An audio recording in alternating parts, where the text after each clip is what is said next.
Countdown for blast off. X minus 5, 4, 3, 2, X minus 1, fire.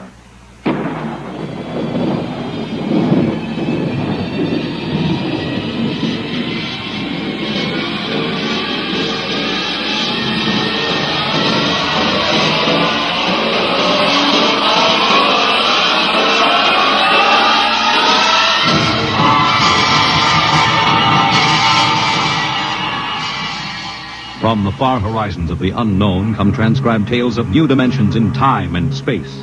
These are stories of the future, adventures in which you'll live in 1,000,000 could-be years on 1,000 maybe worlds. The National Broadcasting Company, in cooperation with Street and Smith, publishers of astounding science fiction, presents X minus 1.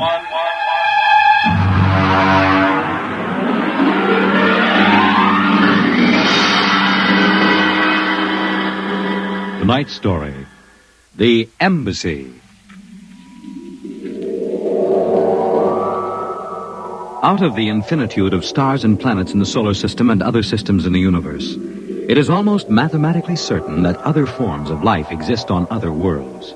Someday, in the future, in 1,000 years, or in the next 25 minutes, daring travelers through space will make contact with the inhabitants of another world. But the question is, will we contact them first, or will they contact us? A private detective agency in downtown New York. Mr. Graffius, Mr. Broderick will see you. Well, what can I do for you? My name is Graffius of Springfield. I would like your assistance in helping me locate the Martian embassy. Would you say that again very slowly? I came to New York to locate the Martian embassy. I assume you were joking. On the contrary, I am completely serious. As it happens, I am interested only in Martians at the moment. I see. Okay, shoot. Well, it occurred to me in the course of my studies that we, Earth people, cannot possibly be the only intelligent form of life in the universe. Since Mars is older geologically, and since it is also an atmospheric planet, its evolutionary history could easily be similar to ours. Do you follow me? Well, so far I can't say no. If this is true, then they must have been watching us, observing us for hundreds, possibly thousands of years. They also know we are a militaristic, warlike race. We might conceivably set out to conquer and occupy Mars someday. In which case they would try to get the jump on us. Ah, precisely, Mr. Broderick. Now, if you were planning to attack an unknown nation, what would be your first move, Mr. Broderick? Well, intelligence. Find out what the odds are. Oh, you have a very logical mind, sir. You would send agents to scout the nerve centers of earthly civilization and advancement. Not Kansas City or Equatorial Africa, my dear sir, but here, in New York, the most technically advanced spot on the earth. And you want me to help you prove this theory of yours? Precisely. The expense doesn't interest me. Well, now, this may take a long, long time, Mr. Graffius. After all, nobody has ever seen a Martian. I assure you they will be very ordinary-appearing people. Mm-hmm. Very likely they live together in downtown New York. Most certainly they live in a private house with no servants to pry in their affairs. Oh, some ordinary people who live in a private house in downtown New York. I might just as well look up Martians in the classified section of the phone book. There's one other lead which might help you. What's that? They would be almost certain to subscribe to every conceivable type of newspaper, scientific journal, and foreign language publication. Now, that might be something. Okay, Mr. Graffius, it's a deal. Excellent. I shall contact you tomorrow.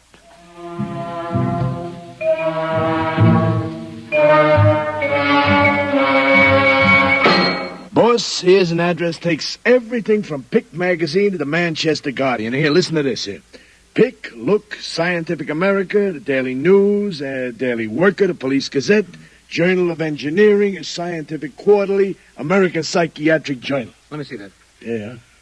Oh, Doolin. Sometimes I wonder, what is the address on this? Well, it's 9 West 124th Street. Which happens to be the Harlem branch of the New York Public Library. Oh.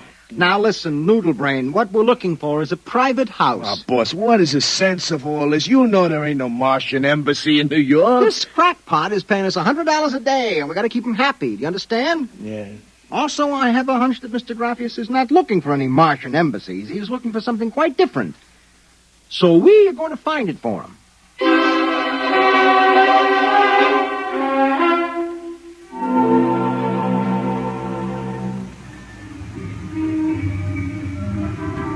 Which house is it, Bill?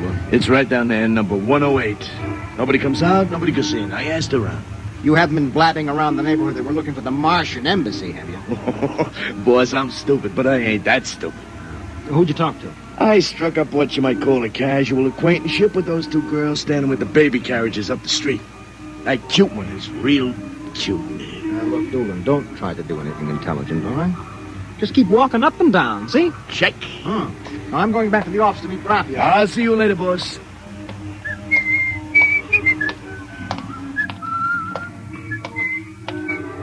Hiya, beautiful. Hiya, Flatfoot. Name is Dolan, honey. Iron Man Dolan. Your line is getting rusty, Iron Man. So help me, honey. If I'm feeding you a line, may the heavens open up and strike me dead. Hey, what's that? Look out!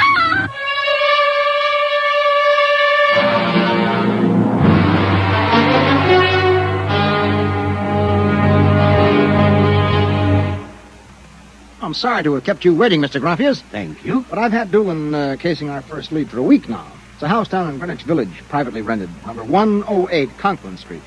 Nobody seems to know anything about who lives there, except that they subscribe to every paper and scientific journal put out. Also, there's a radio antenna on the roof. Oh, you don't suppose your Mr. Doolin will try to get inside the house? If this place is the Martian embassy... No, don't worry. Doolin can take care of himself. That's probably him now. Excuse me. Hello. Yeah, speaking. Doolin? Yeah, he works for me. What? No. No, I can't think of any. Yeah, sure. Okay, I'll be right down. Okay, Lieutenant. Yeah, right away. Something the matter? Doolin is dead, Mr. Graffius. All right, come on, we get a cab. I have to identify the body.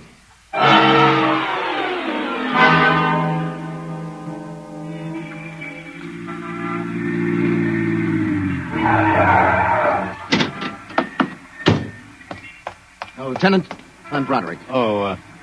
There's your boy, Broderick. Anybody see it? A maid pushing a baby carriage. We can't seem to get any sense out of her. You mind if I talk to her? Hanson, this guy wants to ask the girl a few questions. Please. I told you what I saw. How many times I got to tell you? Look, miss, the dead man was a personal friend of mine. Would you tell me what happened? Helen and I were standing in front of Rackman's candy store up on the corner. We both had the babies out. He said hello and joked a little. Then he... What happened? It's too awful. No, please. Well, first he squashed. And then the stone fell on you. Can you repeat that? They don't believe me. But Helen saw it too. Saw what? First he squashed and then it fell on him. He was mashed flat before it even hit him. Now, look. That's the story, Broderick. Please, let me alone. Let me go home. I told you what I saw. Now let me alone. Let me alone. Did you learn anything, Mr. Broderick? I don't know. May I ask, what do you intend doing? Well, as soon as the cops clear out and this place quiets down, little Broderick is going to pay a personal call on the Martian embassy. Or whatever number 108 is.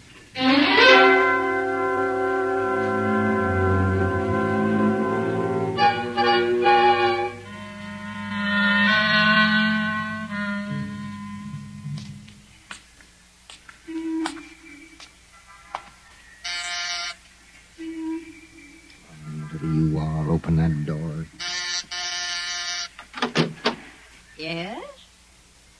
Oh. Well, young man. Oh, excuse me, ma'am. Is the lady of the house at home? I'm the lady of the house. Oh, well, my name is Broderick. I represent the Manhattan Child Adoption Center, We're soliciting funds and clothing for stranded and unadopted children. I Won't wondered you if... come inside? Well, we don't, usually. Oh, nonsense. I'm old enough to be your grandmother. Besides, my son Lauren is working at home. Your son? Oh, he's a bibliographer. He writes summaries of articles and books from scientific journals and publications for libraries and universities. Oh, I see. Sit down, Mr. Broderick. Let me pour you a cup of tea. Oh, thank you. You know, I'm not much of a tea drinker, but seems to have a strange taste. Oh, it's my own recipe. Uh-huh. Well, I think that I'd better be running along now. You haven't finished your tea, Mr. Broderick. No, really. I feel a little funny. I'll call Lauren. No. Sorry, I'm leaving. I just feel kind of dizzy. I'm sure Lauren would like to hear about the adoption center. I'll call him. No, don't but bother. I must. Besides, you aren't well. Tea. Lauren! I've got to get out. Lauren! Lauren, hurry! Look out. You get out of my way. No. You must stay. Yes, Mother. You drugged my teeth. You let go of my arm. Lauren! Let go. No! Oh! I've got to get out. The front door. Open. Open.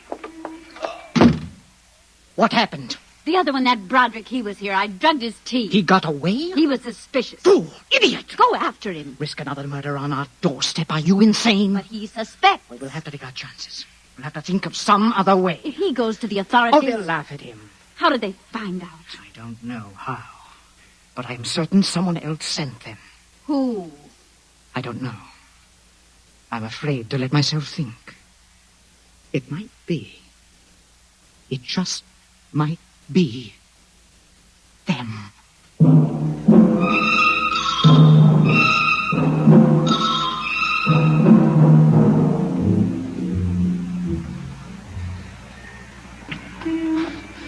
I've got to get help. Oh. Look out! Miss, please. All right, miss, we'll take care of them. Come along, mister. I'm going to give you a break and take you back to the wife and kids. No, you can't. I'm sick. Sick, is it? What's the matter? I'm drugged. They drugged me. Who drugged you? The number 108, the Martian. Who? The Martians, and 108 at Martian Embassy. Well, I've seen them with pink elephants, rabbits, and mice, but you're the first one that's got Martians. Oh, it's true, I tell you. Come along. Listen, don't take me back there. They'll kill me. I've got to make you understand. Here, I'll help you up the steps. What? Listen, my name is Broderick. I'm a private dick. We'll find out about this. No. Oh. Here, don't try any tricks. Officer, listen, please. I'll give you anything. $1,000, but please, listen. For God's sake, listen. Yes, officer? Oh. Why, Broderick. You know this Lush, Granny? Oh, why, that's my son, Broderick. No, she's Martian. He's in pretty bad shape. You better get him to bed. Oh, dear, and he was doing so well at the Alcoholic Society. He must have gotten off again. Looks like he's ready to pass out. Lauren! What is it, Mother? Oh, Brod. Your brother Broderick has been drinking again. No, officer, please. Look out. He's passed out. Oh, I'll take care of him, officer. We've handled this sort of thing before. Can you manage okay? We'll be fine. Thank you. Oh, you've been very kind, officer. Nothing at all, Granny. I know how it is with these alkies. Well, I'll be seeing you.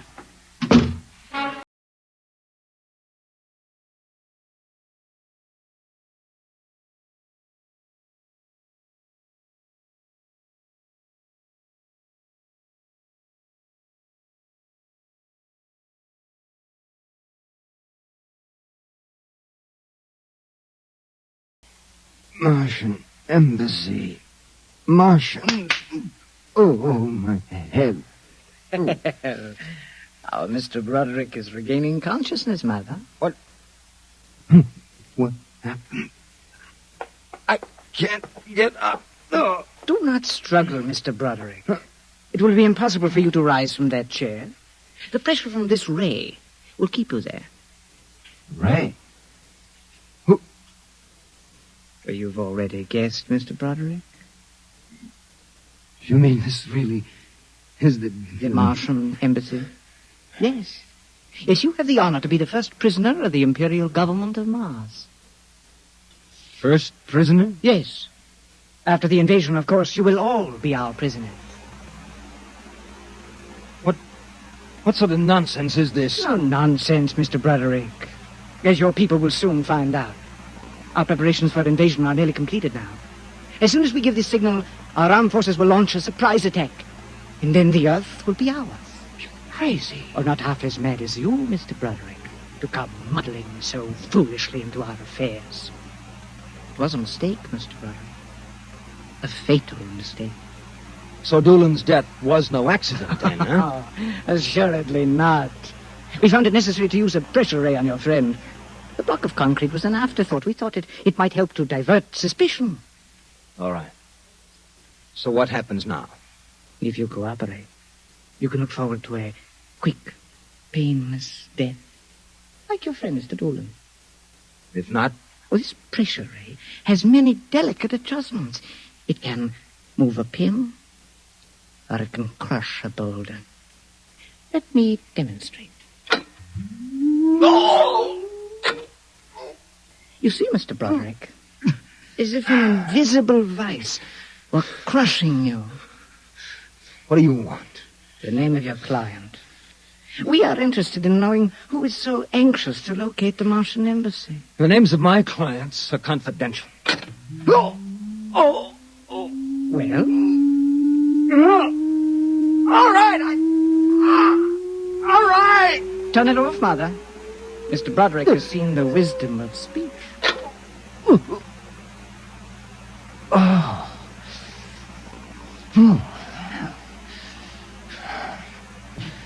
His name is Graphius. Graphius? Yes.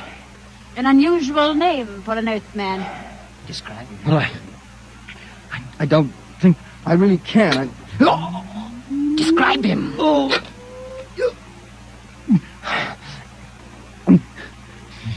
He's tall. The big forehead. About 60. Wears thick glasses. He's bald. Lauren, it sounds like one of them. Yes. Yes, it does. Contact the planet. Tell them we suspect that our plans are known. Ask for an acceleration of the invasion day. At once. What about me? Oh, I am sorry, Mr. Broderick. But I'm afraid you know too much now. In exactly 5 seconds, you will feel the full impact of the ray which faces you.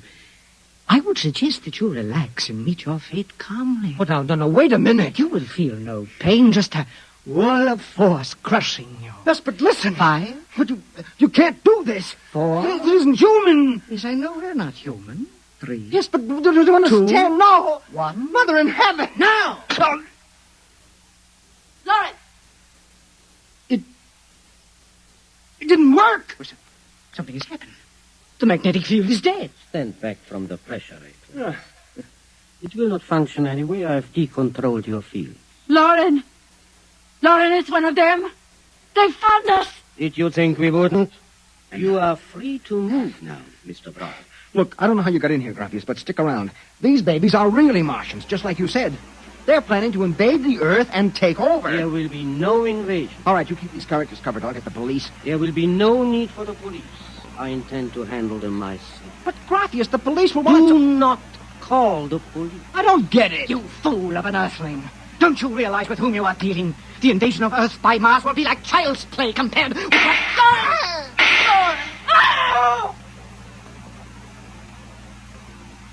Holy mackerel. They just flattened out. And like your friend, Mr. Doom. Oh, I detest the use of violence where the intellect can rule. But unfortunately, the Martians are a threat to us and must be destroyed so that we can proceed with our own plans. What plans? Naturally, you wouldn't comprehend. Wait a minute. There are some things here that I do understand. A second ago, that pressure ray didn't work. Now you're using it like it was a toy. How did you get in here, anyway? Who are you? Another one of these Martians? No, Mr. Broderick. I happen to be a Venusian. A what? A representative of the planet of Venus. You're crazy. Not at all. Martian invasion would be like child's play compared to ours. The Martians would simply have conquered and enslaved your people. We Venusians intend to exterminate you completely. Then I suppose that you were going to start by knocking me off. On the contrary, you are free to leave any time you please. Leave? Yes. Are you kidding? I know your plans, the invasion. I could go... Tell the police. Go ahead. Huh? Why don't you try it, brother? Because the minute I turn my back, you're going to let me have it. Suppose you try it and see. I have no interest in stopping you. Go ahead. Run to the police. Tell them anything you like. All right, Buster, you asked for this.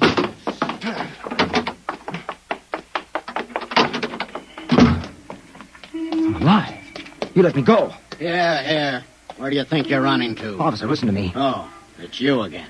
The one with the Martians. Listen, that story is true. You've got to believe me. You've absolutely got to believe me. They're inside that house, inside number 108. He killed them. Who killed him? Graphius, the leader of the Venusian invasion. Venusian invasion. Look, they're going to take over the Earth. Listen to me. Go in that house. Martians, now Venusians. Okay, brother, I've heard enough. Your Betty is a bedbug. Come along. Please, where are you taking me? Bellevue Psychiatric Ward, my friend. Come on. No, but you... Come along. You don't understand. Why are you such a fool? Let go of me. There's going to be an invasion. The Venusians are going to invade us. Why don't you listen to me? Why don't you listen?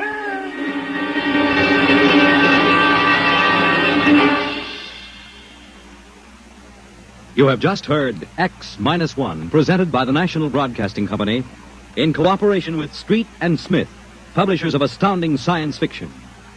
Tonight, by transcription, X-1 has brought you The Embassy by Donald A. Wollheim, adapted for radio by George Lefferts. Featured in the cast were John Larkin, Theo Getz, Bill Zuckert, Audrey Blum, Virginia Payne, Clark Gordon, Jack Orison, and Reese Taylor. Your announcer, Fred Collins. X-1 was directed by Dan Sutter and is an NBC Radio Network production.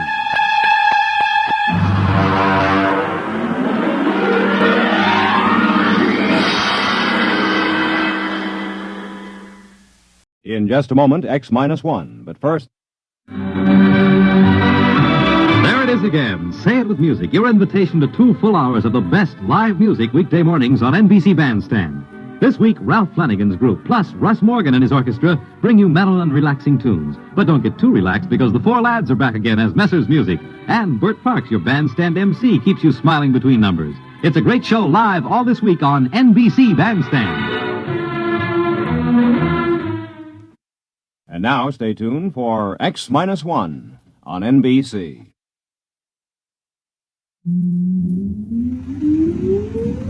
Countdown for blast off. X-5, 4, 3, 2, X-1, fire.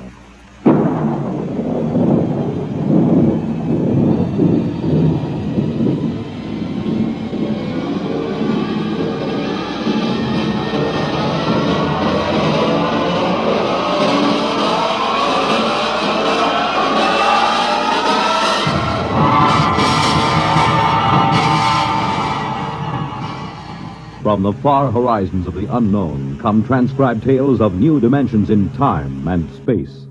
These are stories of the future, adventures in which you'll live in a million, could be years, on 1,000 maybe worlds. The National Broadcasting Company, in cooperation with Galaxy Science Fiction Magazine, presents X-1.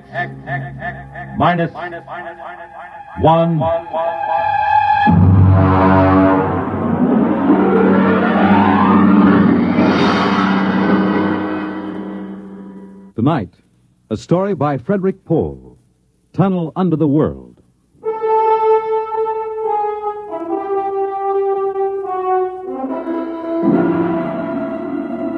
On the morning of June 15, Guy Burkhart woke up screaming. It was more real than any dream he'd ever had in his life. He could still hear and feel that sharp, metal-ripping explosion, that searing wave of heat. He sat up. Mary, where are you? Guy, what's wrong? You're trembling. Where were you? In the kitchen cooking breakfast. What is it? Oh, a dream, I guess. An explosion. Did you say an explosion? Yes. But that's the dream I had. What? I dreamed there was a big explosion and then something sort of hit me on the head. Holy smokes. Maybe there really was some sort of explosion and it started us dreaming. Well, there'll be an explosion down at your office if you don't hurry and get to work.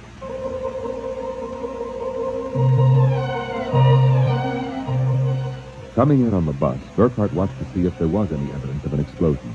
There wasn't. If anything, the town looked better than ever. The only thing that seemed strange to him was the fact that none of the usual crowd was on the bus. He was a little relieved when he did see his old pal, Henry Swanson.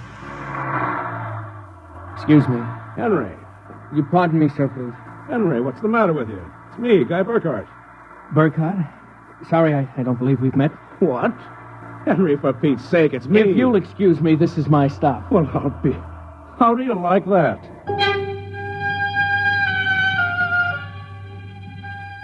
Guy Burkhart got off in front of the gigantic Controchemical building and took the elevator to the 98th floor, where he had worked in the accounting department for 12 years. It wasn't until he was almost at his floor that he realized the speaker wasn't playing the usual commercials. Are you happy with your present home freezer? Of course not. Well, the answer to your problem is a Feckle freezer. Feckle freezers are better freezers. Most wives would do anything for a Feckle freezer. Are you happy with your present home freezer? Of course not.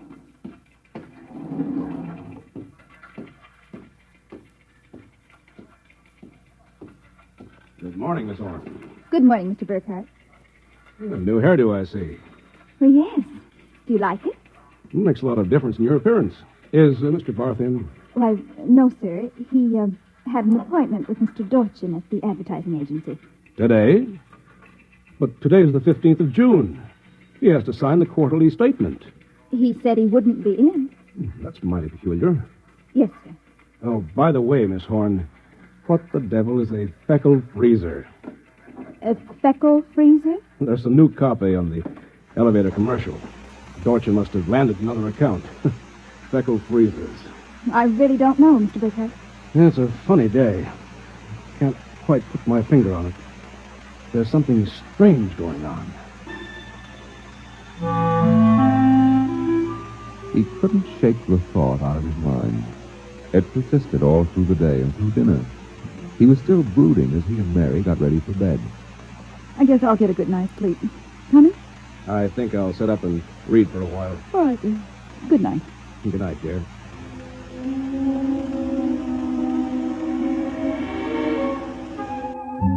At exactly midnight, Guy Burkhart lapsed into a sudden, deep sleep. And the following morning, he woke up screaming. Darling, what is it? What's wrong? Oh, nothing. A bad dream, I guess. You gave me such a shock. I seem to be having a lot of nightmares lately. Really? Yes. The one I had yesterday. This was the same. A big explosion and then nothing. You had a dream yesterday? Of course I did. You had the same sort of dream. I? Oh, Guy, you're mistaken. I don't remember dreaming. Mary, you told me. Guy, you're mistaken. But, Mary... Maybe you dreamed I had a dream. Maybe... Yes.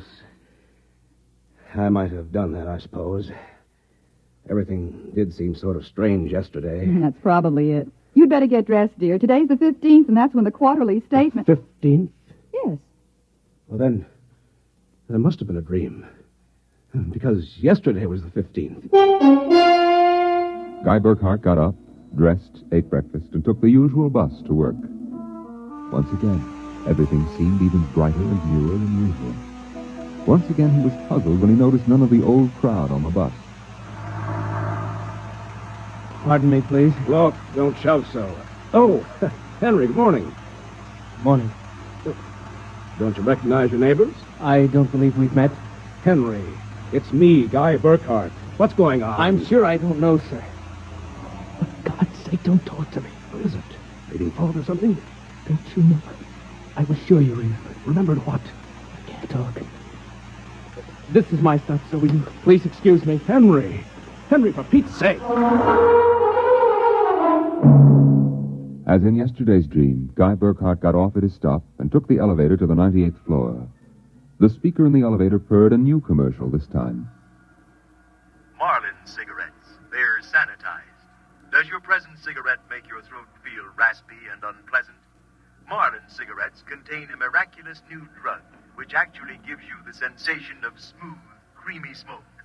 Marlin cigarettes. Marlin cigarettes. Marlin cigarettes. He walked down the marble corridor to his office.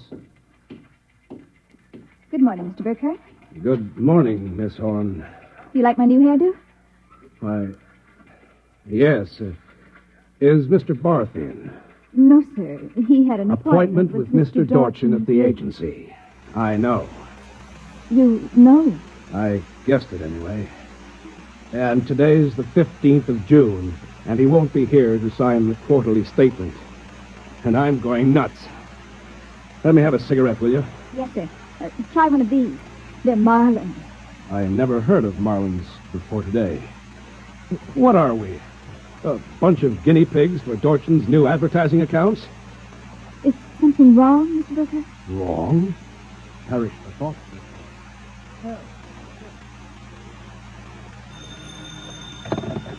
Hello? This is Swanson. Henry Swanson. What is it? Do you remember? Remember what? Just remember. Listen, Henry, let's stop playing games. Yesterday, either I was dreaming or you snubbed me on the bus. Today, the same thing happens. You do remember, thank heavens. I thought so when I saw you, but I couldn't be sure. What is it you want? Listen, tomorrow morning, when I get off the bus, you get off with me.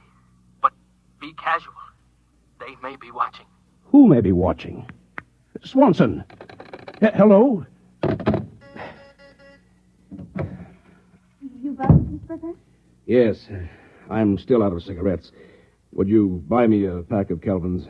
Wouldn't you rather have Marlins? I smoke Kelvins. But, Mr. Burkhart, Marlins have that soft, creamy smoke that's so soothing to your throat. You really believe that stuff? Well, it's true. I wouldn't say this, Mr. Burkhart, except that, well, I've gotten to know you pretty well, and I've grown to admire you so much. I see. Would you mind, Mr. Burkhart, if I told you that for months now I've wanted to, well, just comfort you. I know how troubled you've been. You've never mentioned your feelings, Miss Horn. April. My first name is April. That's a pretty name. You see, I do have your welfare at heart. That's why when I see you smoking Kelvins, and I know Marlins are so much better, won't you let me buy some of them for you? I suppose so. Why not? Here, bring me a carton. Thank you, Mr. Bishop. God. I'll be back. There was something wrong, something definitely peculiar about what was happening. The call from Henry Swanson, the strange behavior of his secretary, Miss Horn, these new products, the dream. Guy Burkhart went home that night feeling like a man in a nightmare. That you, dear? Yes, me. Have a good day.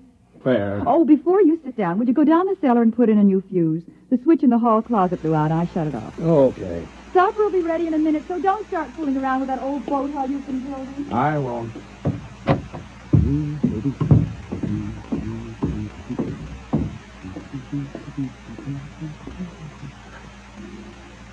Mary! Mary! Come down here. Hurry up. What is it? I'm not sure. I was looking for a fuse. I thought maybe I'd drop one on the boat hull, so I scratched around. Look. Let me put the flashlight on it. Well? Look at the floor. What about the floor? It's supposed to be cement. Well? It's copper. There's a thin layer of cement, but underneath it's metal. Look here. Underneath the concrete, more metal. There. And here, on the wall, metal. Metal under the floor, behind the walls, every place. Well, I don't really understand. Mary, I know this sounds crazy, but somebody, for reasons I can't begin to guess, taken this house and replaced it with a clever imitation. Guy. I know it sounds insane, but take a look. That bracing on the beams. That isn't the bracing that was always there. Oh, you're imagining. I am not imagining. Mary, I want to look around for a little more. Well, your dinner will be ready. Save it for me. There are a couple of things I have to figure out.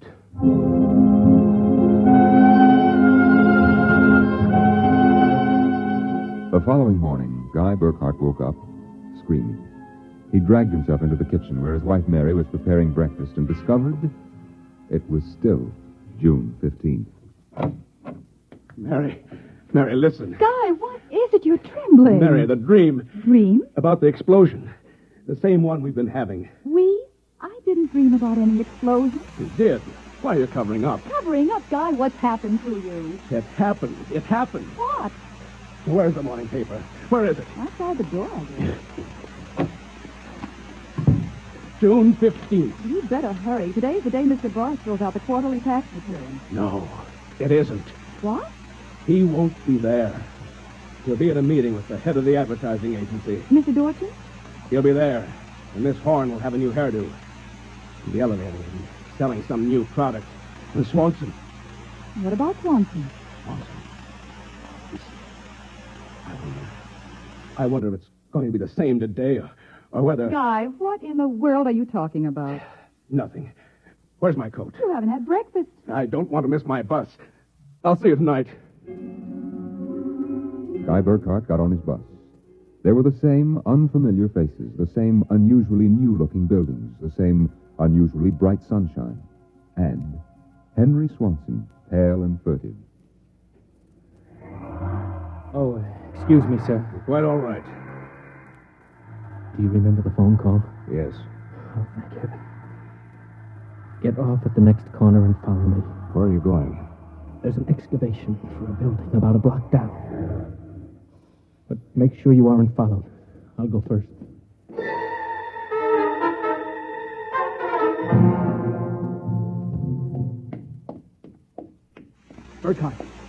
Burkhart, here behind the fence.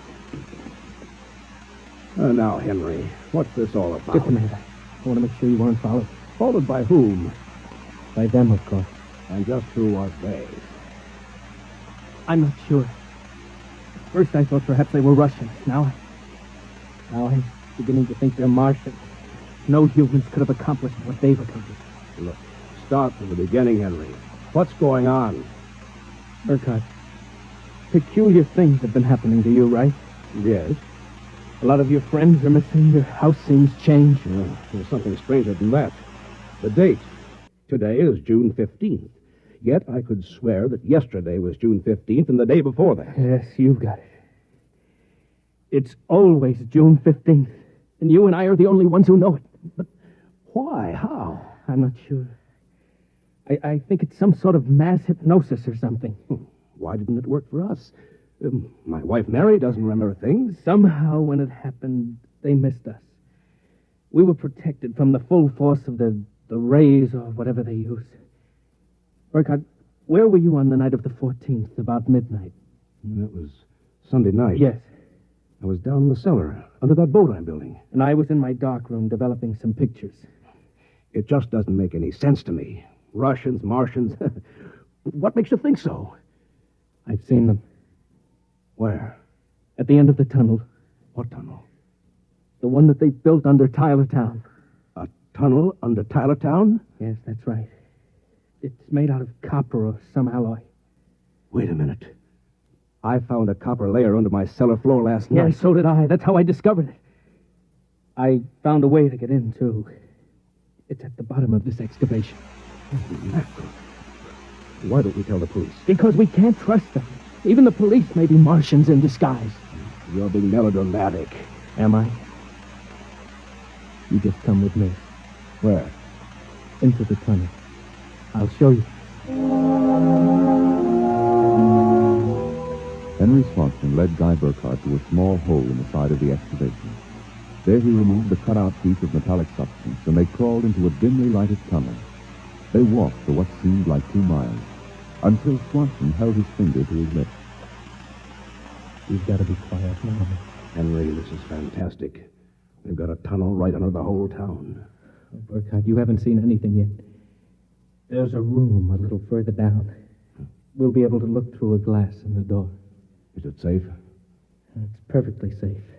Unless one of them comes along. Now, come on. Here. Look through this glass. Now, just so I know I'm not completely insane, tell me what you see. Good Lord. What? A tremendous panel. Dozens of telescreens. And in front of each, a servo robot. They seem to be computing something. Yeah. I've watched them. They're evaluating data from the screen. Evaluating? Why not? Each of them has a part of a human mind. Remember that. That's against the law of transfer evaluating circuits from a human brain to a robot. Burkhardt, whoever is conducting this monstrous experiment is operating far outside the law. Have you gotten a chance to look at the data on the screen? No. No, I've been afraid to go in.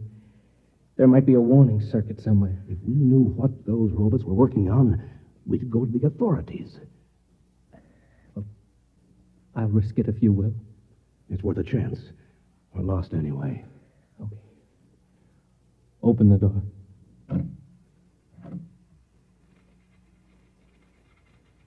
So far, so good. Come on. Let's take a look at that data. Yes, but don't interfere with the robots. Don't worry. Let's look at the screen.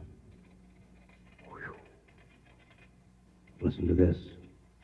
Tests in the 47K12 group with Marlin cigarettes pulled 80% using the soft feminine approach. Indications are that an extension of this approach would sell at least 70% nationwide. On the Feckle freezers, the direct elevator pitch pulled only 10%. This should be abandoned and a new series of high persuasion elements introduced. Henry, do you know what this means? I haven't the faintest idea. I don't blame you. It's crazy, but it fits the facts when I think about it. Do you know who's behind this? Martians. Not Martians, Henry. Advertising men. What? I don't know who they are or how they've done it, but somehow they've taken Tylertown over. They've got you and me and 30,000 others right under their thumbs. Hypnosis. Hypnosis drugs.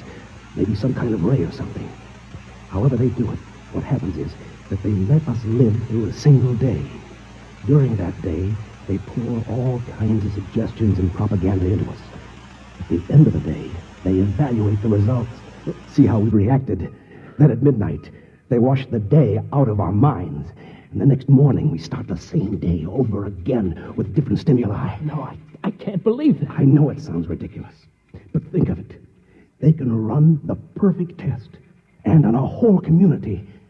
Do you know what that means? Suppose one man learned how to influence people 100%. In a year, he could sell us anything from freezers to political candidates. Oh, now, wait a minute. We're guinea pigs, Henry. This whole community is one big test tube for propaganda research. What do we do? Somehow, we get out of this town and get to the FBI. Do you think we can? Yeah, it's worth a try. Come on. Wait. What is it? Look. There's somebody coming down the tunnel. We've got to hide. Quick, behind the circuit box. Shh. Good Lord. It's Dodgen, the head of the agency that does our advertising. Quiet.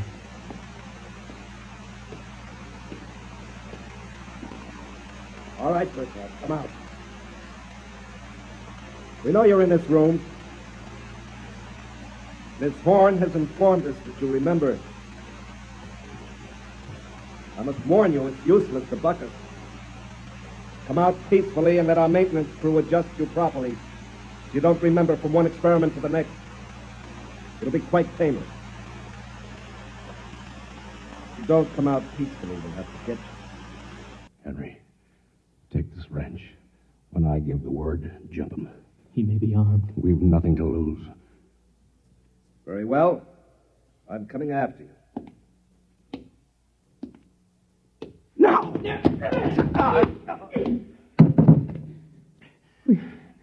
Burkhardt, Burkhardt, I've killed him. Wait, get his coat unbuttoned. Maybe his heart is still beating. Henry. What is it? What's wrong? Look, underneath his coat. Oh, heaven, help us. It's a robot. A humanoid robot. Designed to look like Dorchin. Come on, let's get out of here. Wait.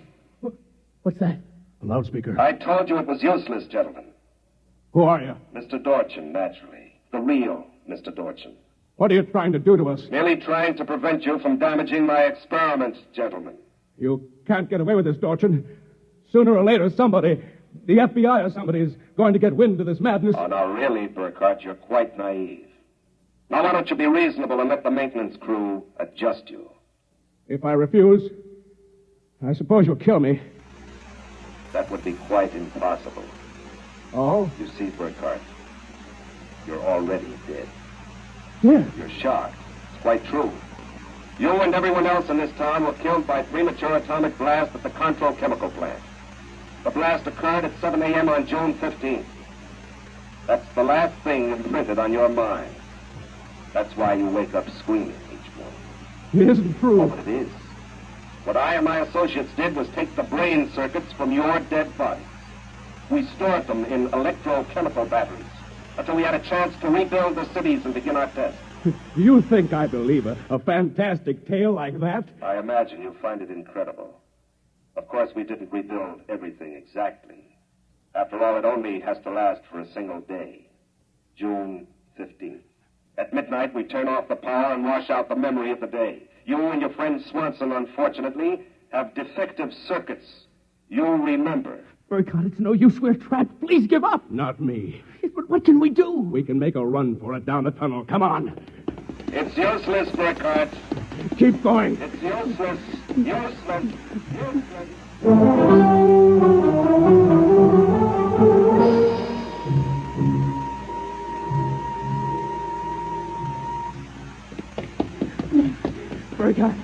Burkhardt, it's no use.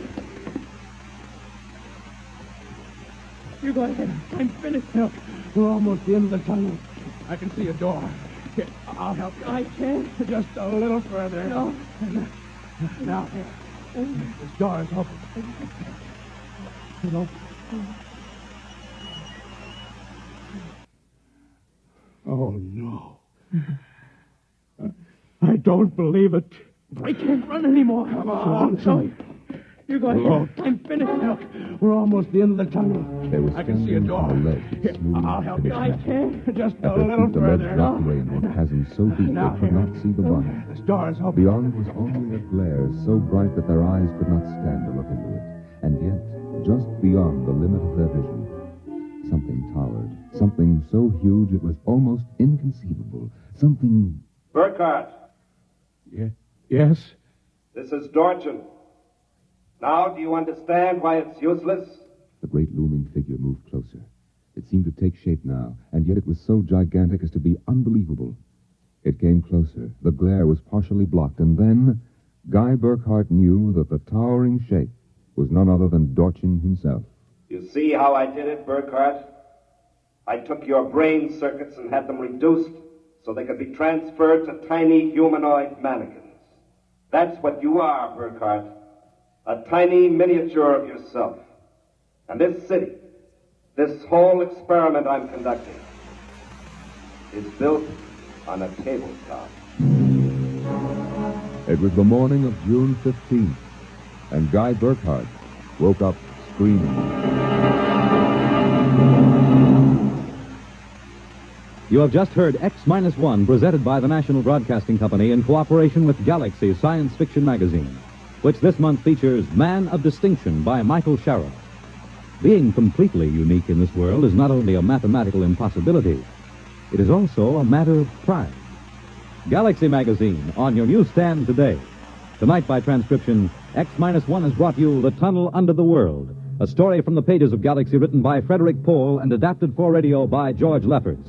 Featured in the cast were Norman Rose, Dean Almquist, Amy Siddell, Elaine Rost, Bob Hastings, Ken Rapif, and Larry Haynes. Your announcer, Fred Collins.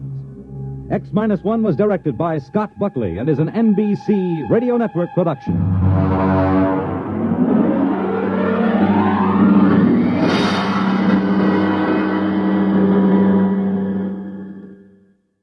music of Russ Morgan live on Bandstand weekday mornings on NBC Radio.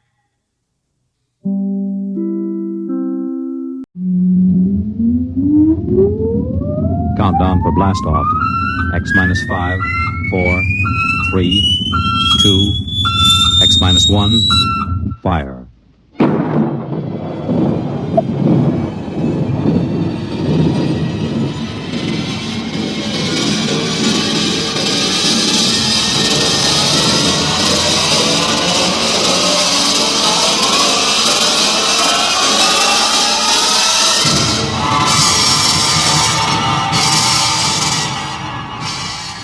From the far horizons of the unknown come transcribed tales of new dimensions in time and space.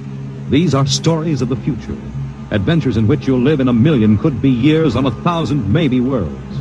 The National Broadcasting Company, in cooperation with Street and Smith, publishers of astounding science fiction, presents X minus 1.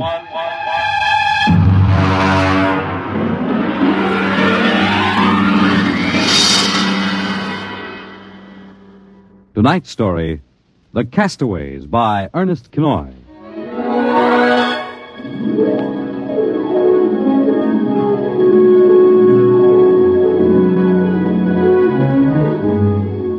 In the South Pacific, night comes on rapidly. The sun dips below the flat horizon, the sea is crimson for a moment, and then night falls. But on Tahani Atoll, giant arc lights turn night into day.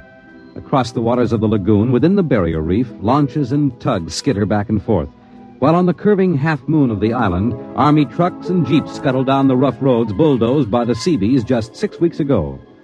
A low Quonset hut stands near the beach, surrounded by tangled wire. This is the preliminary command post, and inside is General Frank Gaydosh, field director of the test. Operation Destruction. Everything's on schedule, General. Radiological surveys complete. Instruments placement checked. Well, get me Navy and tell them HR is as ordered.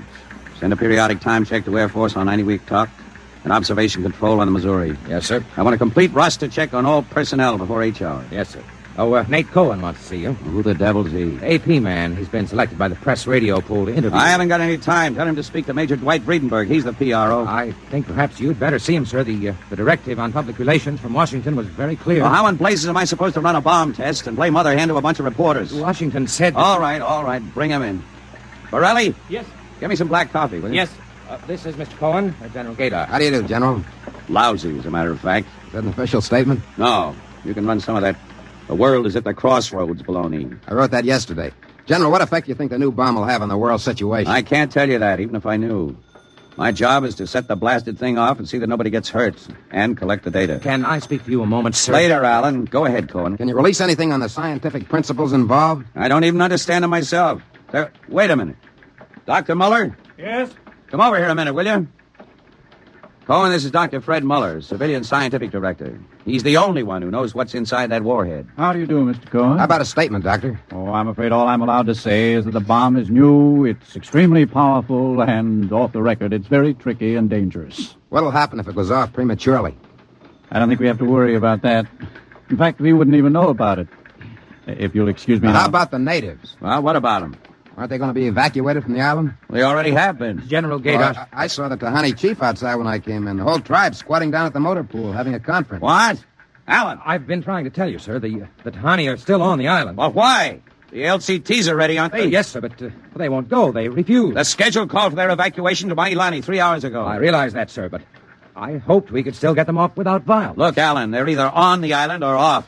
Now, wait a minute. Cohen, that's all. What are you going to do about the natives, General? Never mind. I'll issue a statement later. You going to force them? Go on. Get out. I haven't got time. All right, General. Thanks. Thanks a lot. All right, Alan. Let's have it. Well, sir, the Tahani have been kicking up all along. They won't leave. They won't. Do they know what's going to happen to the island? Do they know that we're going to blow it higher than a kite? I told the chief. He just said they won't go. They'll go, all right, if I have to... Yeah, hey, get him in here. The chief? Yeah, and that lieutenant who interprets. Yes. How do you like that, Dr. Muller? I haven't got enough trouble. You know, I feel rather sorry for the Tahani. Can't make much sense to them. We arrive and tell them they've got to get out. Look, I appreciate your finer feelings, Muller, but I can't let the Kanakas hold up the bomb test. They're not Kanakas, General. Captain Cook discovered the island in 1788. Well, what's the difference? Lieutenant Gilbert reporting, sir. Hey, look, I haven't got time for ceremony, Gilbert. Tell the chief he and his tribe have got to get off the island. We're providing homes for them on Mailani. Translate, Gilbert. The chief says you do not understand. Mailani is a bad island. My people have lived on Tahani from the time that our ancestors were cast away on the island. The spirits of our ancestors are buried in the earth.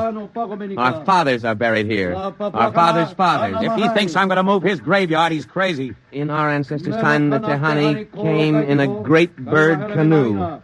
We were cast away on this island. We have made it our home. What right have you now to carry us over the sea to a strange land where we would die weeping for our homes? We will not go. By the waters of Babylon, there we sat down and we wept when we remembered Zion. Well, thank you, Dr. Muller. You're a great help. Hey, Gilbert. Yes, sir. Tell him I have no choice. He's got till midnight to get his tribe on board those LCTs peacefully, or I'll have the Marine Detachment carry him aboard. Yes, sir. Isn't that rather harsh, General? After all, justice is on their side. We're preparing to blow up their island, and we haven't asked them about it. Dr. Muller, will you kindly confine yourself to the scientific aspects of this operation? I'll take care of administrative matters. If you could explain to them what's at stake here. Any further explaining I've got to do, I'll do with the Marine detachments. I'm not going to hold up my schedule. Well, Gilbert? I told him, sir. All right, get him out of here. I've had enough. What the devil's that? Some kind of a curse, sir. I can catch some of it. The island will remember the tears of its children and punish the invaders. The great destroyers will not destroy. And the evil man, who is the chief, will travel far through the blackness of night. Even as the children of the island end, so will he. All right, Gilbert, take him away. Yes, sir. Colonel Allen, get a detail from the Marine Detachment with tear gas and small arms down to the motor pool. And in 1 hour, have those natives on that transport, and I don't care how they do it. Is that my coffee, Varelli? Yes, sir. They must know about the bomb. The great destroyer will not destroy. You worried about that curse? I should think you might be. He threatened you personally. If I were you, I'd carry a pistol till they got off the island. The chief looked as if he'd cheerfully strangle you with his bare hands. I'm supposed to end the way they do, huh? What's that? Probably the Tahani saying goodbye to their island. I think I'll go down to the motor pool. Well, stay out of the way. And get back here in an hour. We've got to have this wrapped up and headquarters moved out to the Missouri by dawn.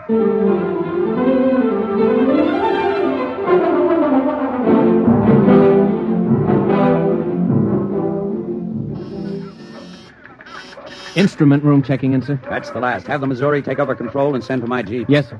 Are the LCTs standing by for those natives? Yes, sir. They're on the beach. The bomb unit is assembled in place, General. 2330, right on the nose. Robin, start evacuation procedure. The Tahani stopped. Allen's probably moving them out to the beach. Check in with Navy and Air Force, Borelli. Yes, sir. What's that? Coming from the beach. The Tahani making trouble. Come on. General! Hey, you! Gilbert, what is it? Colonel Allen ordered the Marines. Well, what happened? The natives just got up and started marching. Did they embark? You don't understand, sir. They marched up the cliff and right off into the lagoon. What? All of them, the women and the kids, too. They didn't even try to swim. Well, what were you doing all this time, just standing around with your thumb in your mouth? Where was the Marine detachment? We couldn't stop them, sir. They just walked over the cliff. They didn't even scream, not even the kids. We sent the crash boats out, but we couldn't get them, any of them. The crazy idiots. Were there any reporters there? Well, Cohen and a life photographer. Well, get his film and hold it till I release it. What are you going to do, General? Postpone H hour? It's too late for that now. And calling H hour off isn't going to bring the natives back. But 100 men, women, and children just walking into the water. It's horrible. I know. I'm not happy about it either. There's nothing we can do now. I gave him a chance to get off. I was just thinking about the curse the chief put on you. Even as the children of the island end, so will he. That's what he said to you, General. I know, I heard him. Your jeep's waiting, General. The great destroyer will not destroy. That must mean the bomb. Don't worry, Dr. Muller. It'll take more than a mumbo-jumbo curse from a native witch doctor to stop this operation. At H hour, that bomb goes off.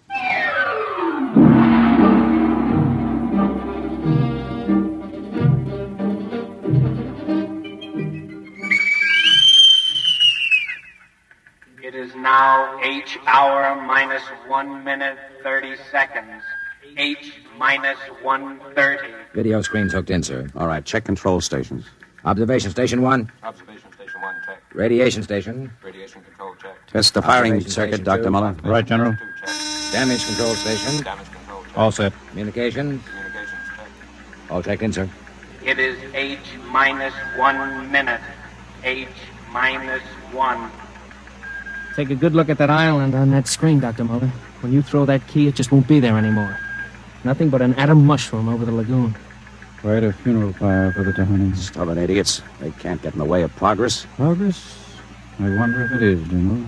It is H minus 30 seconds. H hour minus 29, 28, 27. The Great Destroyer. That's what he called the bomb. Hold it, Muller. Allen, report. All checked in, sir. Cameras running. Sound fire warning. Stand by for firing. Ready, Muller? Ready? 10, 9, 8, 7, 6, 5, 4, 3, 2, 1, fire! General, it didn't go off. The bomb didn't go off. Dorelli, signal standby, condition red. Yes, sir. Allen, check readings. Muller, what's wrong? What happened? I don't know. The bomb didn't go off. Well, what do you mean? Why didn't it? I don't know, except for one thing. The Tahani chief said the Great Destroyer would not destroy. It didn't, General. The bomb didn't go off.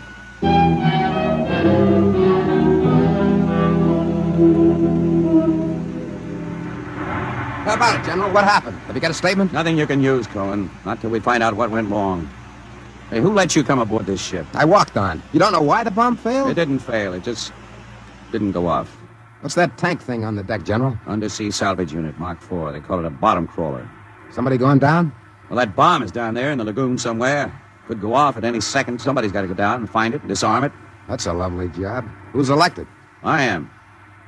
Wow. And Dr. Muller. He's the only one who knows how to dismantle it. Crawler's ready, General. All right. Come on, Muller. I'm ready. Allen, as soon as we hit shallow water, get those gates open. We'll pull the crawler out. And then you get away in a hurry. If that bomb goes while we're working on it, I don't want any casualties. Yes, sir. Inside, Muller. All right. I'm in. Now, remember, get this LST out of the lagoon in a hurry. You got that, Allen? You take your orders from Admiral Yancey. Yes, sir. Good luck. Closing the hatch. The radar and Geiger counter warmed up, Muller. I was just thinking of something, General. That curse, part of it came true. The bomb didn't go off. Well? The second part of that curse was that you would end where they ended. That was at the bottom of the lagoon. What are you trying to do, Muller? Nothing. I was just thinking this crawler is going to take us right down there where the Tahani died. I'm not worried about a handful of dead natives, Muller. I'm worried about that bomb. Okay, they're opening the gate. Let's go.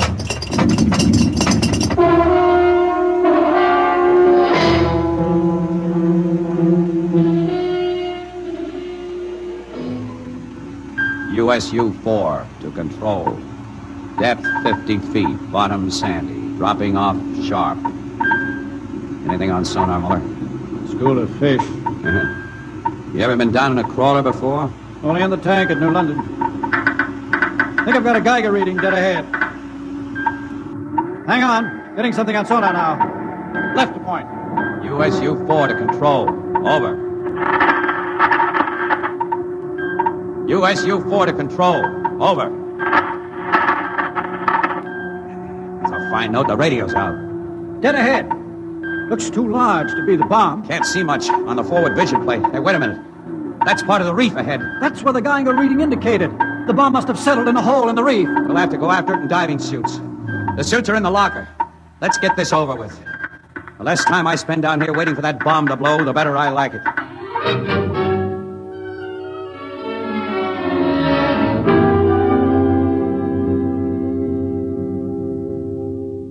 Muller, is your helmet clamped tight? You getting me all right on your headset? Okay. I'm going to fill the lock.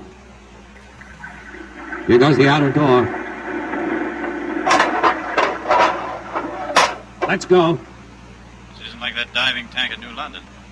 Look out for that coral. It can cut you to ribbons. There's a hole of some sort there. Wait till I get the light up. See if you can get a Geiger reading out of that hole. Just a... There. It's down there, all right. Careful. I'll drop down first. See anything down there? Muller, get down here fast. What is it? Find something? The bottom of this hole, it's metal, and the sides are... But it's the coral reef. Look, welded joints. These are hull plates of some kind, and... Look out, above us. It's closing. Grab it. Too late. A metal hatch. It just slid over the top. This is impossible. What's going on? It's like an airlock. The water's being pumped out. General, do you realize what this means? I'm not sure. There's an inner door opening. Careful. It's a passageway. What do we do now? There isn't much we can do. We can take off our helmets, though. The dial shows good air. All right. Come on. What is this? An undersea fort? What's it doing here? What does it mean? Whatever it is, our bomb must be down here. Wait, there's someone there. I can't see. There's a shadow. Who is it? Who's there? Welcome, Dr. Muller. Welcome to our ship. We've been waiting for you. General, it can't be. Do you see it? It's the Tahani chief.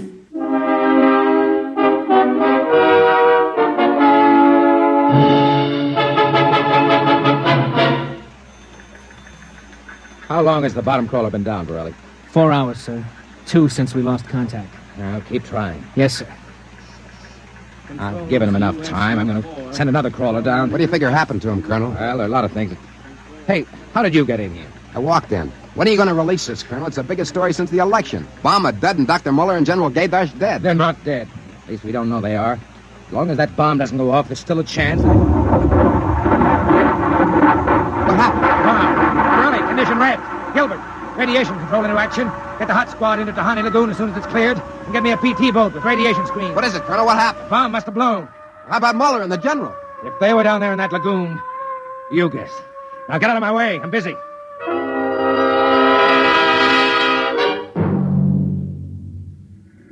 Radiation reading 75 and steady. Take her in as close to the beach as you can. Steady as she goes. Is there any danger of any more explosions? No, when she goes, she goes. Radiation 82. That's still safe.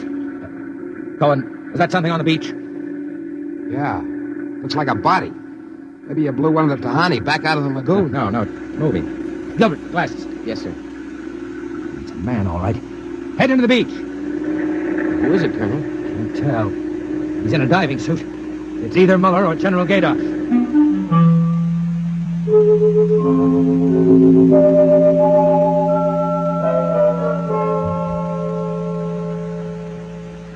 Get his helmet off. Easy now. Twist to the right. There. It's Muller. Gilbert, help me get him out of this diving suit. We've got to get him to medics.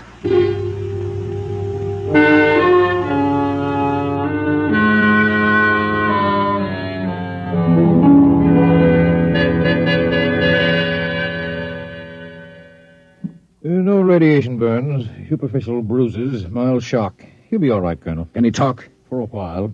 Bomb go off. It didn't. He's still out of his head. Quiet, Cohen. Go on, Dr. Muller. What did you find? A ship. A giant metal ship there under the lagoon. A submarine? No. It was a spaceship. Spaceship? Camouflaged right next to the reef. When we went inside, we found the Tahani chief and all the tribe. Alive. Well, they drowned in the lagoon. I saw them. No, they didn't commit suicide as we thought. They just dived underwater into the rocket airlock. Rocket? Airlocks? Now, look, Muller, I know you've suffered a shock, but... But it's true. Can't be. A spaceship built by Polynesian savages. But they're not savages. They're the castaways. They're from another planet. Don't you understand? Their spaceship was wrecked here 400 years ago. They've been waiting ever since for a chance to go home. He's out of his mind. Better give him a sedative, Doctor. No, wait a minute, Colonel. Remember their story about the great bird canoe? Maybe there's something to the legend. Not a legend, it's true. They'd exhausted their fuel, came down out of space, couldn't find anything here on Earth to replace their fuel source until we developed atomic power. Atomic power? You mean they stole our bomb? That's right. Fished it out of the lagoon, hauled it aboard. Yes, but how could they convert it to atomic drive? They made me dismantle it for them at the point of a gun. Then just before they blasted off, they let me go. But what about the general? Remember the Tahani curse? I see. You mean they killed him? You don't understand. I said I dismantled that bomb at the point of a gun. It was General Gaidash who was holding the gun. What? He was one of them, one of their spies, sent out to bring back the rocket fuel they needed. And the Tahani curse wasn't a curse at all. It said that when they left the island, so would he. You mean he's with them now? Yes. And after 400 years, the castaways are going home.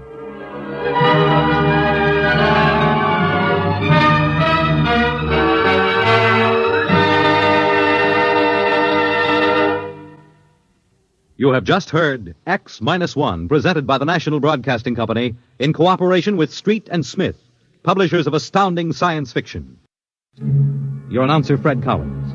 X-1 was an NBC Radio Network production.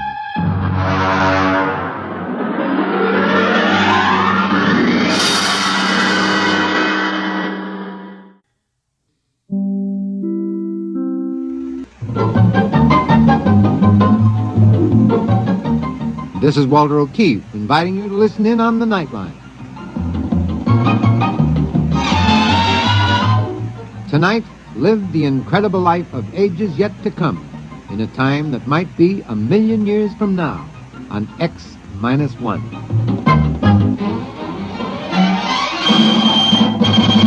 Now, an incredible story of the world beyond. Countdown for blast-off. X-5, 4, 3, 2, X-1, fire.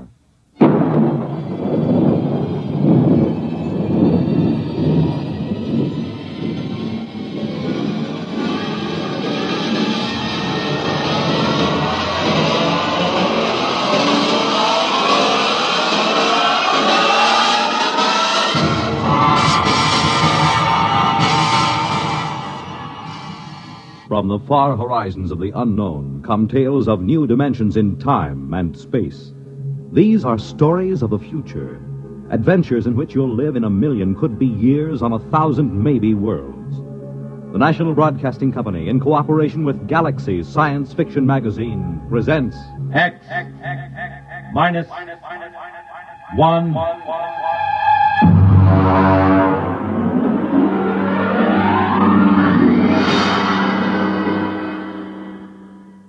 Tonight, Early Model by Robert Sheckley. But first, hear this. When you swing and sway to a Latin beat, life is lovely, life is sweet. You make it Pabst, 'cause Pabst makes it perfect. Yes, Pabst makes it perfect. Just as we always have ever since 1844. So next time, you make it Pabst, because Pabst makes it perfect. America's Blue Ribbon Beer from the Pabst Brewing Company, Milwaukee, Wisconsin. Yes, Pabst makes it perfect.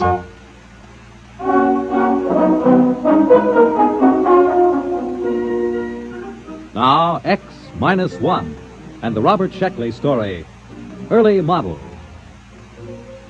Of course, Professor Sliggett claimed the trouble was that the Protec was an early model, and he invented it. He sprung the thing on me just before I took off for my scouting contact mission to Telsfor in the Betelgeuse sector. Here, Bentley, put this on. Well, what is it? A new model. It's called a Protec. What's it for? Now, you'll wear it on your mission. Now, look, Sliggett, I already have to carry enough equipment to give varicose veins to an elephant. Linguicine, that's 22 pounds. I can't do without it, or I can't translate native languages. Concentrated food, water, subspace radio, weapons, medical kit. Now, how much does this thing weigh? 72 pounds. Try it on. Look, I won't promise It fits right on your back. Here, I'll snap the harness. Fits fine. It digs into my back. There's a sharp thing back there. That's the sensory link. It has to be at that angle. But my back... We're working on the problem. Now, don't worry. What does it do? Protec is the perfect protection for initial planet contact. There are pseudo-protein computer banks and an Anderson-Woodward force field projector. Wherever the Protec senses danger... Look, I'll show you. I take this slide rule and swing at you. Hey, where did everybody go? Who turned out the light? Hey, Sliggett, where am I? Sliggett! Get me out of here, Sliggett! What happened? The protect went on. It encased you in the AW force field. I released by master control. You can turn it off with this button on your chest. Perfect. Perfect. Yeah, but 73 pounds. Well, this is an early model. I've used every weight-saving device possible, but unfortunately, early models are always a little bulky. All right. How do I take it off? I'm not going to tell you. Huh? We're not going to take chances of having valuable equipment discarded just because it might be a little uncomfortable. Bentley, you're going to an alien planet. It's necessary that you be protected at all times. Look, I've got enough sense to figure out when to wear this thing. Yeah, suppose you find the natives seemingly friendly. You'd want to take off this heavy, uncomfortable protect. But suppose you misjudge their attitude. Sliggett, I can take care of myself. That's what Atwood said before he left for Atopus 3. We never heard from him. Bentley, can you turn a knife thrust from the rear? Have you got eyes in the back of your head? Protect has. We're not going to risk $8 million worth of equipment just because you might be uncomfortable. Suppose it blows a fuse or pops a wire. We've got triple everything, with a power supply good for a century. Bentley, after this field test, the Protect will be standard equipment for all explorers. Well, all right. I'll try to get used to it. But it feels like I'm carrying a 72-pound monkey on my back. I carried it for 6 weeks on the way to Tel's Fort. And the added weight loused up my coordination in landing, so I burned out about 7 acres with backlash from the braking tube. The radio receiver buried in my ear itched, and my back was rubbed raw from the carrying straps. I piled on my linguisine and the other equipment and staggered out. My instructions were to fraternize with the Aborigines and establish a trade pact with partners. I found 2 of them standing outside the tail fins when the hull had cooled enough to get out. They were bipeds, orange-skinned with thick, short tails, and they were armed with stone axes and clubs. I stepped out of the lock, and they started talking fast. I realized I hadn't turned on my linguisine, so I tuned it in and threw the switch. I dare say it's a manifestation of some supernatural quality, eh, Wassel, old chap? Without a doubt, old man.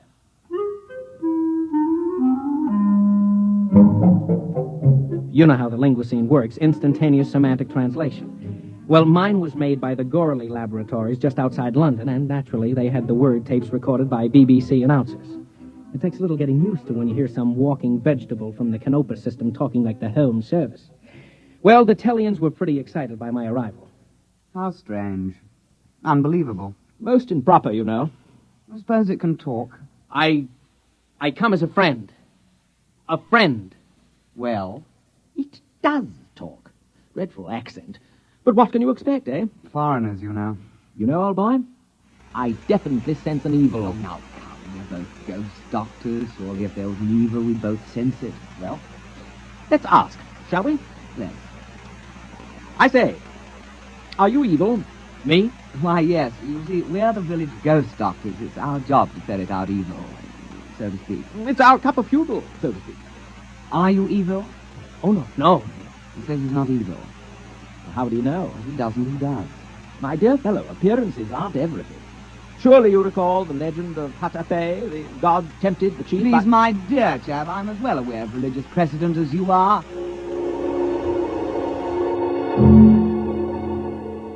The 2 of them stood there, lashing their orange tails, accusing each other of heresy. The linguisine finally couldn't handle the theological discussion and cut out before overload blew a circuit. Eventually, they must have decided something because the short one carrying the stone axe turned to me. Stranger, we've decided not to kill you. Not yet, anyway. We'll go to the village and purify ourselves. Then we'll initiate you into the club. The club? The Society of Ghost Doctors. You see, no evil thing can become a ghost doctor. It just isn't done, you know. Or we'll find out the truth that way. Clever.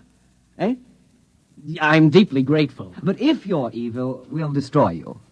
Have to. Our job, you know.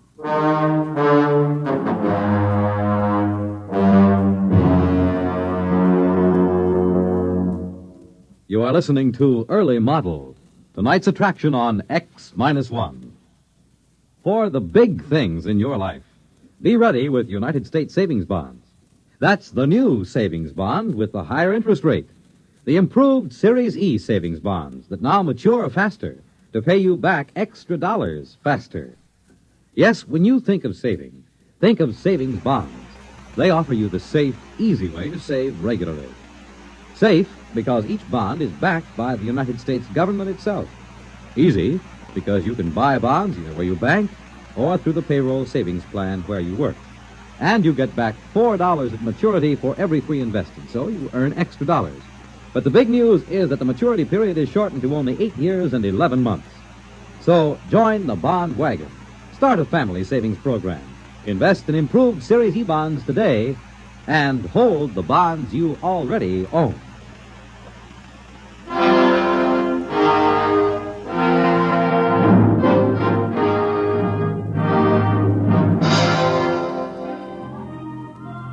Now, back to X-1 and tonight's story, Early Model. Sliggert. Calling Professor Sliggert at home base. Come in. Go ahead, Bentley. Report. I'm in the village now. They're about to initiate me as some kind of priest. All I have to do is pass some kind of test. And, by the way, if I don't pass, they're going to kill me. That's good. What's funny? They can't hurt a hair on your head, not with Protec on the job. They seem awfully confident that they can. Primitive cultures always overestimate the power of their weapons. Don't worry. Just let Protec take care of you.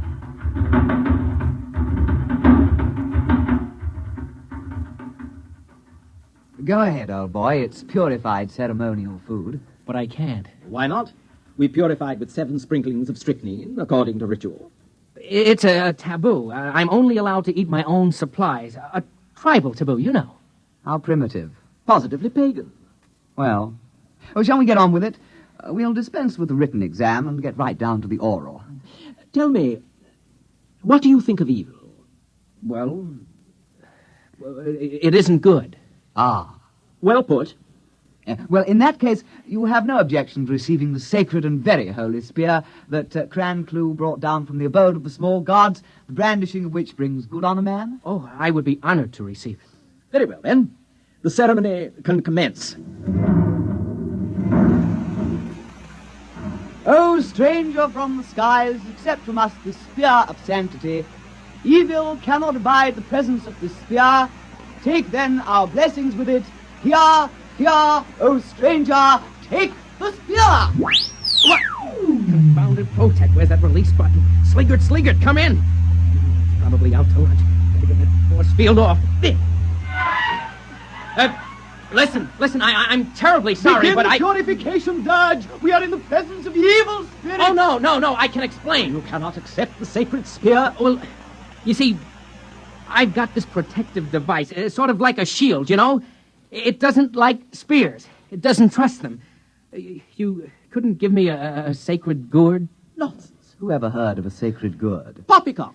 Look, you'll just have to take my word for it. I'm not evil. Really. Scout's honor. Our course is clear. Transparent. We won't kill you at once. We'll pray for you through the night.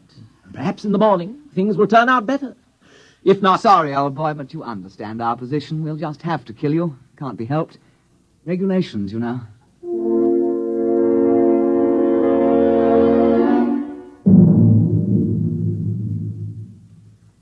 Yes, Bentley, I understand. Well, primitive people are notoriously treacherous. They might have stabbed you with the spear. Look, Sliggert, I'm positive there was no such intent. After all, you have to start trusting people sometime. Not with $1 billion worth of equipment in your charge. Don't you understand? The Protec wouldn't let me accept their sacred spear. That means I might be evil. Now, what if I can't pass the initiation test tomorrow? Look, tell me how to take it off. Oh, no. We want you back alive. There's no way they can hurt you through the Protec field. Now, try to have a little faith.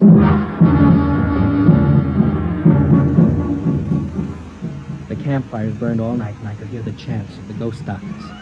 At least 3 or 4 times during that night, the Protec force field howled on and off, but I was too tired to care.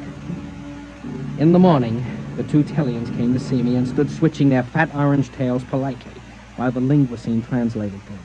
There were great sounds from your hut last night, sounds of torment, as if you were wrestling with a devil, so to speak. I'm a restless sleeper. Yes, of course. Quite. By the way, old thing, did you pray for purification last night? Oh, yes, I did.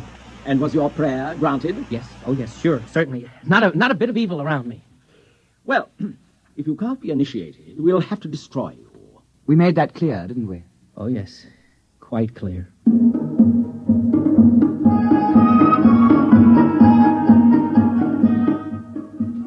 The initiation ritual took the whole day. It was sort of a cross between a Shriners convention and a performance of Das Rheingold at the Met.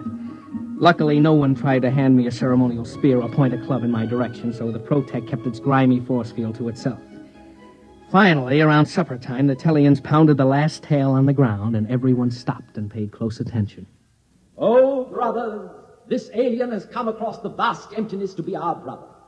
With this initiation, we purge him of evil and make him one of us.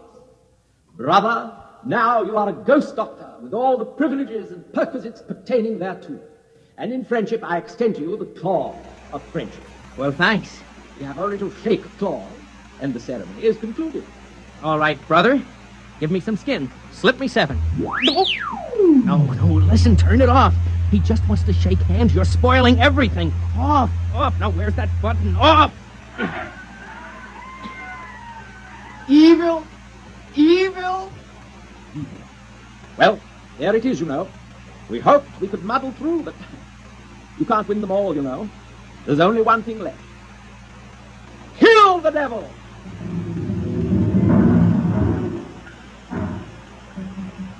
About 30 of the Tellians heaved stone spears at me, and naturally I disappeared inside the Anderson-Woodward force field, and the spears rattled off the whining, coruscating power sphere. I tried to walk back to the ship, but the Protect went on about every half step, and at that rate it would take me about a month to cover the ground. I figured I'd wait him out. And then I noticed that the air inside the field began to go stale. I came out of the field. The Tellians were sitting around. Rennick picked up a spear. Evil! Wait!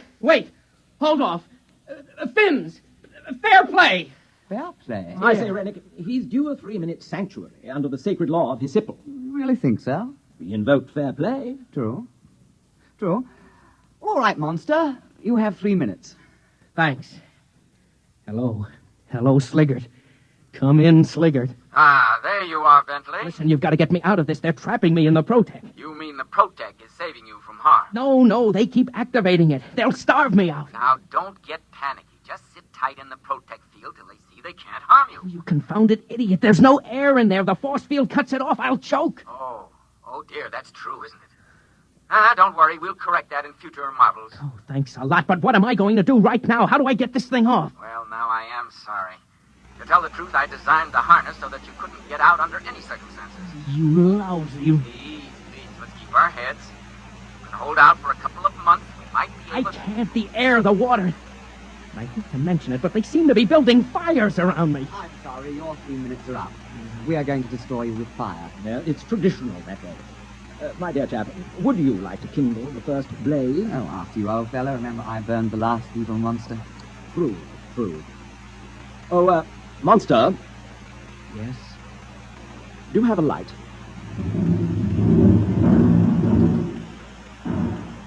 I knew I was cooked, one way or the other. They started to light fires around me in a circle, and the Protect snapped on. I had to get out. Of course, when I did, the Tellians would cheerfully spear me to death. But at least I had a chance of running. The field snapped on again. I grabbed my knife from the tool chest and hacked at the thick duroplastic webbing of the harness. I came out of the field long enough to hear Sliggert shouting in my ear. What are you doing? Cutting my way out of this fire trap. You don't dare destroy government equipment. This will go down on your 201 file. Look, I'm trapped inside the field as long as they feed the fire, and considering how they feel about devils, they'll probably keep it up a couple of 100 years. Uh-oh. They're pushing the fire closer. Goodbye.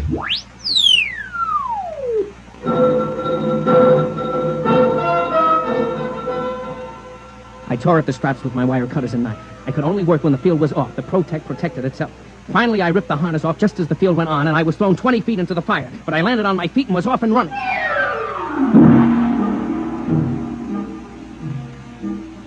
It took the Tellians just 100 yards to catch up and gently lay a stone club along the side of my head. Well, let's get it over with. You're going to kill me. Let's not make a production out of it. Oh, but my dear fellow, we don't want to kill you. Dear me, no. We knew you were a good man. It was the devil we wanted. I don't mean to be tactless, but you do know you had a devil riding on your back. We tried to purify him, but he was too strong. The fire took the starch out of him, though. The devil? Devil on my back? Oh, yeah, I guess so, yes. You know, our village is very proud to have such a powerful devil chained up inside a fire ring. Tell me, my dear chap, You haven't, by any chance, any more devils like that in your homeland? No, that's the only one. Pity. Huh? We'd really be tickled orange if we could have a few more to worship, you know. You mean trade for them? Why, yes. I'm sure every village would want one. Well, I think that can be arranged, and you haven't seen anything. We'll sell you devils that really are devils. After all, this one is just an early model.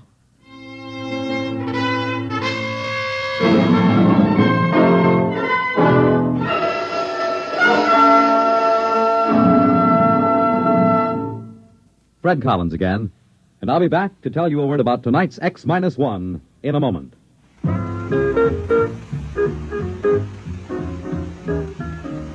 Bob Barker. Yes, Ralph? Bob, I just want to say that I heard you emceeing the Truth or Consequences program on NBC Radio, and I thought you were great, boy. Well, that's real great. I mean it.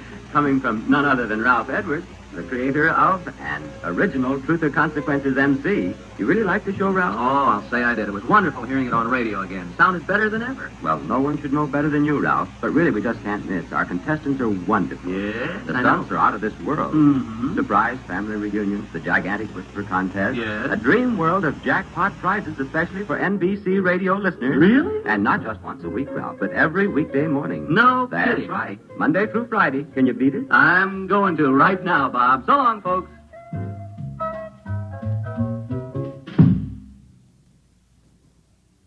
You have just heard X-1, presented by the National Broadcasting Company in cooperation with Galaxy Science Fiction Magazine, which this month features Make Me an Offer by Con Blomberg. Galaxy Magazine, on your newsstand today. Tonight, X-1 has brought you Early Model, a story from the pages of Galaxy written by Robert Sheckley and adapted for radio by Ernest Kenoy. Featured in our cast were Bob Hastings, Joseph Bell, Anthony Kemble Cooper, and Alistair Duncan. This is Fred Collins speaking. X-1 was directed by Daniel Sutter and is an NBC Radio Network production.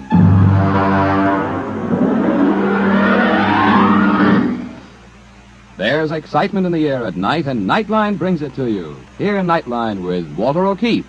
Next on most of these NBC stations. In just a moment, X-1. But first, when you hear the hearty laugh and familiar voice of the great Gildersleeve tomorrow night, you know you're in for some hilarious adventures. Because wherever Gildy is around, why, somehow things never seem to go as planned. It might be his impulsive nature, or maybe it's his incurable weakness for the fairer sex. But whatever it is, the great Gildersleeve is bound to keep you laughing for a full 30 minutes. Tune in tomorrow night and meet Judge Hooker, Nephew Leroy, Housekeeper Bertie, and all the rest of the friendly people from Somerville as they join the great Gildersleeve. And now stay tuned for X-1 on NBC. Countdown for blast-off. X-5, 4, 3, 2, X-1, fire.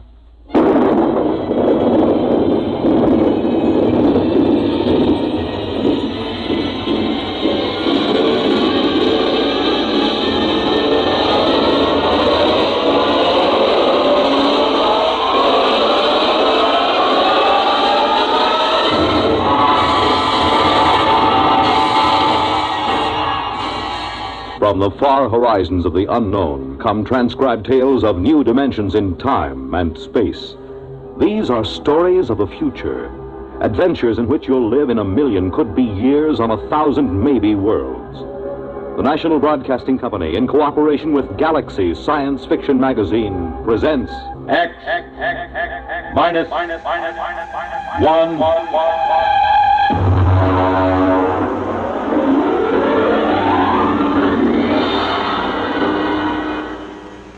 Tonight's story, Junkyard, by Clifford D. Simak. The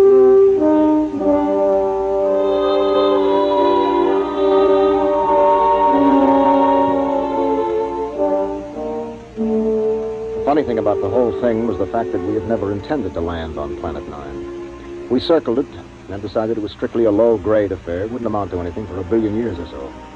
As commander of a galactic survey team, I couldn't waste my time on it. Then my exec saw this junkyard through the telescope. We landed.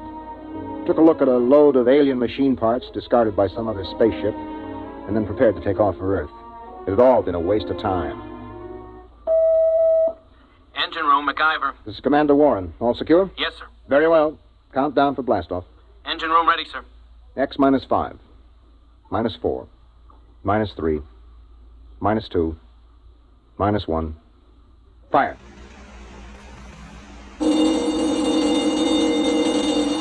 Mac, what's wrong down there? I don't know, sir. Brady, get the data analyzer ready. We'll have to correct for a new takeoff time. That's the first time I ever heard of engine failure before takeoff. Well, better before than after. Engine room? Yes, sir. What's happening? You boys ready yet? No, sir. Well, burn it, man. Get going. I want those engines started. Sir, What is it? I don't quite know what to say. Well, say something or I'll have you busted. We can't start the engines, Commander. At least I can't. Well, why not? I don't know. Klein, put Klein on. Lieutenant Klein, sir. Lieutenant, what is going on down there? Is there something wrong with the engines? No, sir. I've double-checked them. Well, then let's get them heated up or we'll be on this godforsaken planet the rest of our lives. We can't do it, sir. Klein, suppose you tell me exactly why you can't start the engines. Can you do that? Yes, sir. All right, why? Because, sir, we can't remember how. What? Yes, sir. We've forgotten how to start the engine. Lieutenant, report up here in 1 minute. Bring Dr. Spencer with you. Yes, sir. All right, Brady, where have you got it? Got what, Ira? Don't play innocent. You and I have been doing planet surveys together for 15 years. You carry enough dead weight in grain alcohol on every trip to keep you happy for 1,000,000 light years. Now, obviously, the boys in the engine room have gotten into it. Impossible. Where is it? I got a few fifths in my locker, but nobody's touched it. I checked a few minutes ago. Well, then somebody has got some in the engine room. Come in. Lieutenant Klein, sir, I brought Dr. Spencer as ordered. Hello, Doc. Did Klein here tell you what's going on? He did. How long will it take you to get these guys sobered up? I can't. Why not? Because they're not drunk. I tested Klein in my office. Now, wait a minute, Doc. Are you trying to get me to actually believe that these men, intergalactic engineers with years of hyperfission experience, have forgotten how to start the engines of this ship? That's right. You're serious? Dead serious, Ira. Something, somehow, has caused these men to forget how to start the engines. There it was. It fit in perfectly with a lot of other annoying little things that have been happening to us ever since we put down on Planet 9. It was to have been a routine exploration of a low-grade uninhabited planet. Some routine exploration. All right, Klein, now listen to me. Do you have manuals aboard? Engineering manuals? Yes, sir. Take the engine room boys and study those manuals. They'll tell you how to start the ship, won't they? Yes, sir. Okay, get going. Doc, I'd like you to stay here with me and Brady for a minute. Okay. Report back to me, Klein. Yes, sir. Okay, Doc, you're supposed to be an expert on space medicine. What is it? I've never seen anything like it, Ira. Brady? Search me, Captain. I've seen 'em with space blues, alien psychoses, the works. But I've never seen a disease that could make a crew forget how to start the engines. Maybe it isn't a disease. Okay, what then? Maybe it's a deliberate thing. You mean they're faking? No, I know Klein and the others too well for that. I mean, maybe there's some outside influence. Doc, we've surveyed this planet from top to bottom. We know there isn't a living cell on it. What about the junkyard? What junkyard? Oh, he means that pile of rusty space engine parts we found. The boys nicknamed it the junkyard. He's right. Somebody put it there. Well, we know that another spaceship landed here. We know that from the blast marks on the rock. We know that for some unexplained reason they took their engine apart and tried to put it together again. And we know they succeeded in building a much simpler engine, leaving a lot of spare parts, and we know that they took off. The blast-off marks tell us that, too. What we don't know is whether or not they left somebody behind. Or something. What about that stone tower, Ira? The boys looked it over. It's just a pile of stones. They probably threw them together as a shelter while they were rebuilding their engine. Oh, that sounds too simple. I don't like that tower, Ira. Why not? I don't know. It was scary. It had that black look about it. The smell of death. I felt it when I walked past with Klein and MacGyver. Oh, that's the Celt in you. Banshees and spooks. I still don't like it. I need a drink. Skip it. We should be ready to blast off in a few minutes. Engine room. Engine room. What's going on down there? Engine room. Lieutenant Klein. Daddy? Is that you, Daddy? Did you bring me a present? Daddy, I'm scared. Holy mackerel, that's Klein. He's gone off his rocker. Klein! Doc, I think we better get down to that engine room.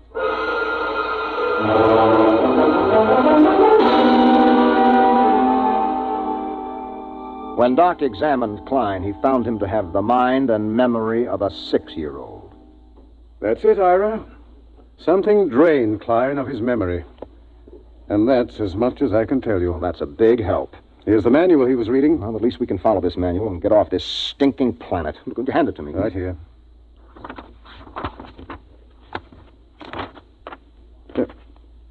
Anything wrong, Ira? Is it all there? It's all here, Doc. This is the engine manual that tells all about the engines. How they operate, how to locate trouble, how to fix them, how to start them. Well, what is it then? You're sweating like a pig. All of a sudden, I can't remember the symbols. Doc, I've forgotten how to read.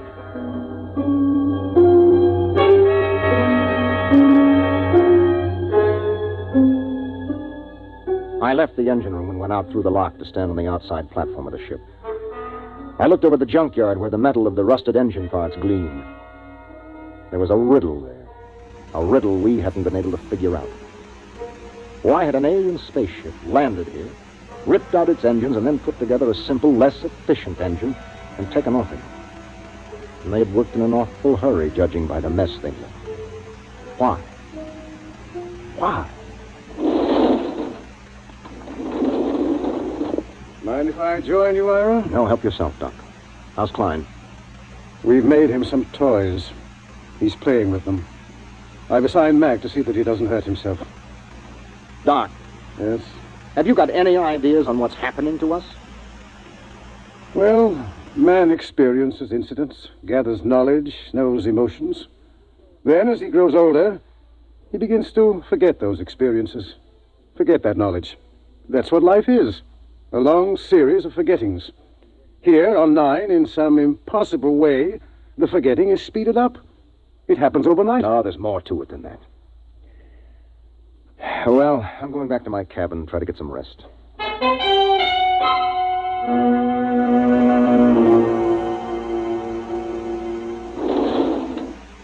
That you, Ira? That's me, that is. What gives? We're in a jam. There's been planets I wouldn't mind being marooned on, you know. But this ain't one of them. There's something here, Ira. I can feel it. Yes, I can feel it myself. Maybe we should have looked around more. Klein looked around.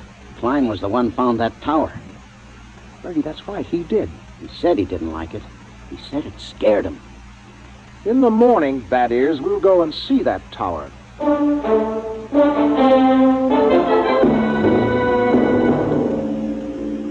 In the morning, I took Doc and MacIver and Brady with me, and we walked across the valley to the stone tower. It wasn't much of a tower, maybe 8 or 9 feet high, made of rocks piled one on top of the other. Pretty solid. Well built and odd. Type F culture, I'd say. Did anybody bother to look inside this thing? MacIver, you were here with Klein yesterday. Yes, sir. We couldn't find a way in, Captain. Klein poked around but gave up. Well, we'll make a way in. Stand back. I think I can shoot the top off it. Well, now that should be big enough for a man to lower himself into. Okay, pass a rope around my shoulders. Captain. Yes? In case there's anything, well, dangerous, maybe I ought to go. After all, I'm survey engineer. MacIver's right, Ira. Okay, Mac, your responsibility. Yes, sir. Just fasten the rope under my arms. Mm-hmm. That's it.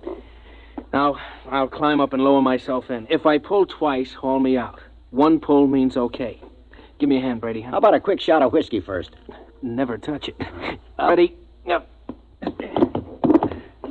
Can you see inside? Black as a tomb. I'm going to lower myself. Pay out a little rope. Well, it's been lovely. Here we go.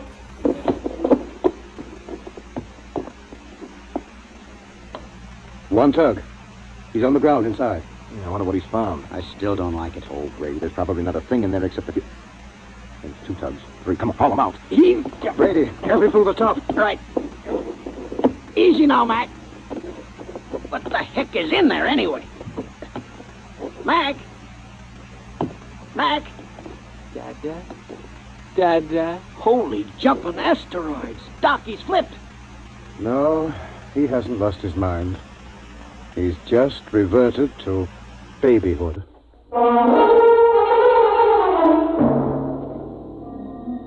We stood there at the foot of the tower, stunned.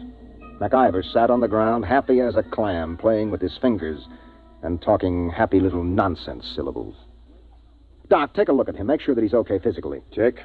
If it's fright, his pulse will be way up. Mac, let me have your hand. That's a good fellow. Now. Good heavens. What is it? I've forgotten what the normal pulse rate is. Pulse. Pulse? Doc, let's get out of here. Brady, pick up MacGyver and bring him back to the ship. Come on, let's get away from this tower.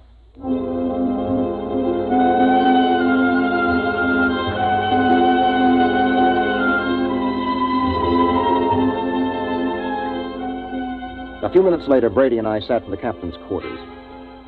He didn't do much talking, just sat and tipped his bottle to his lips ever so often. Well, at least we know in a general way what we're up against. Do we? We know there's been knowledge lost, important information forgotten. Check. Now, that memory, that lost skill, that knowledge went somewhere. Maybe there's something in that tower that takes it away. And I have a silly feeling we might even get it back. Have a drink. That is, get a couple of men, volunteers. Now? Now. What for? We're going to find out what's inside that tower.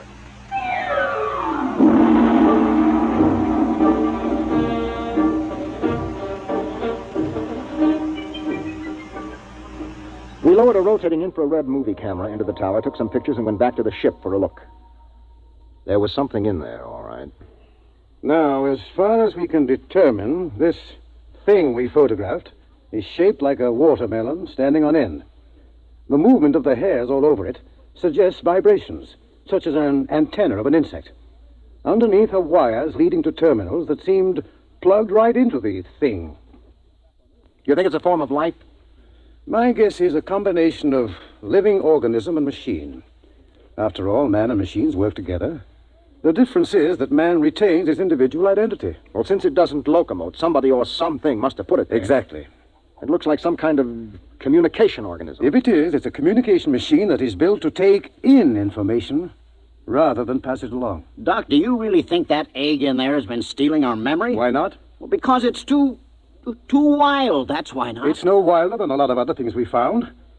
Say that egg is a device for gathering knowledge. But there's no knowledge here to gather. I mean, how often does a ship land on an out-of-the-way melon like this? Wait a minute, Brady. Who says that knowledge has to be collected here? What? I said, why do we assume that knowledge has to be collected right here on Planet 9? We forget things back on Earth, don't we? But, good Lord. Suppose you were some race setting out fish traps for knowledge, and you had plenty of time to gather it. Where would you put your traps? On a planet swarming with intelligent beings where the traps would be found and destroyed or their secrets snatched away? Or would you put them out on some second-rate world where nobody would ever bother them? Good heavens, I'd pick a spot just like this. Who's still in this picture, Doc? I think that some unknown race is bent on trapping knowledge throughout the galaxy. Ira, if what you say is true, if it is, then every time someone on Earth forgets something, it's because one of these eggs has drained it out of him. Well? It's too fantastic. Have you got a better guess? No. Well, the question is, what do we do next? If anybody gets near that egg, he winds up like some puling little baby. You were pretty near it that first day. Did you forget anything? Well, how should I know? I was too pleasantly lit up on grain spirits to know the difference. Well, the question is still, what now? I'm going outside to think. Ira. Yes? There is one thing to keep in mind. What is that, Doc? If those are memory traps, then there must be a way for somebody to empty them. And if we're ever going to get away from here, what's gone in has got to come out.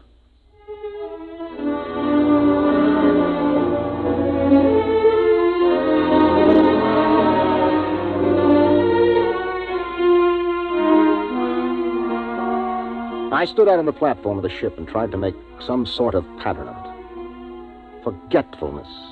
That was the key word. All through the galaxy, in every culture, there was forgetfulness. There were lots of learned theories, of course, kinks in the brain, neuroses, data processing. But suppose they were wrong. Might it not be that forgetfulness was caused by thousands upon thousands of these memory traps planted throughout the galaxy, nibbling away at the conscious memory of all the sentient beings that lived among the stars? On Earth, a man forgets slowly because the traps are far away.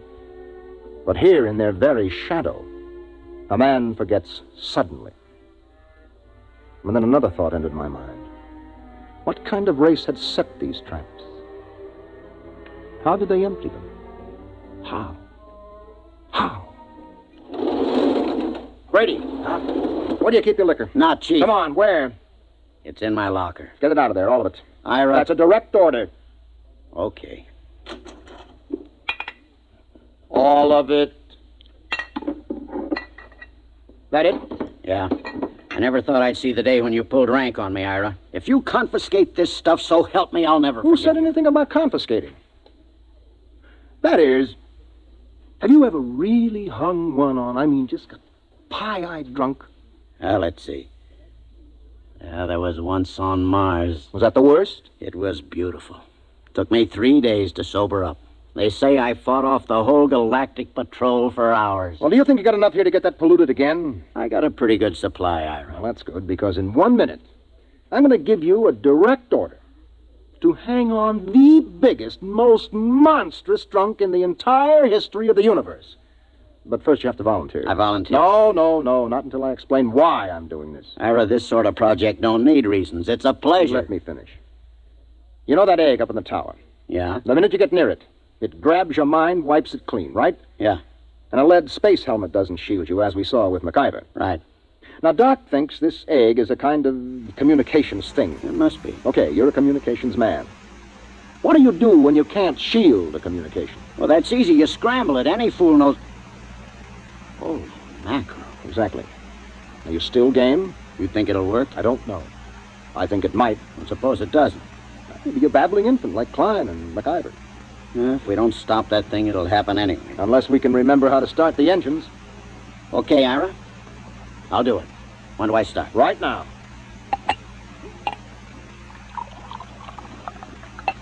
Well, Ira, here's mud in your ever-loving intergalactic eyeballs. You know something? I'm beginning to like this mission already.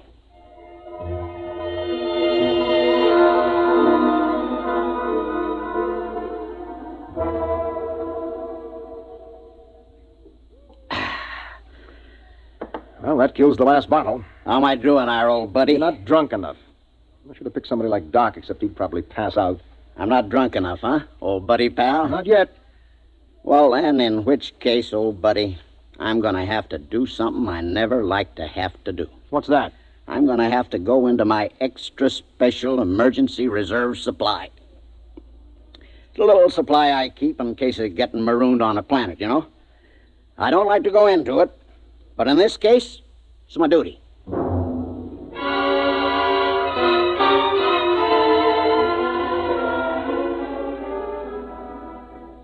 I'm a rambling wreck from Georgia Tech and a heck of an engineer. A rambling wreck from Georgia Tech and a heck of an engineer. Woo! Blast off! Okay, I guess you're ready. What do you think, Doc? Most amazing thing I've ever seen. Is he drunk enough? What I want to know is what's keeping him conscious. Okay, Bad Ears, on your feet. Help him up, Doc. Right. Rambling wreck from Georgia Tech. Let's go, Bad Ears. Right. Rambling wreck from Georgia Tech.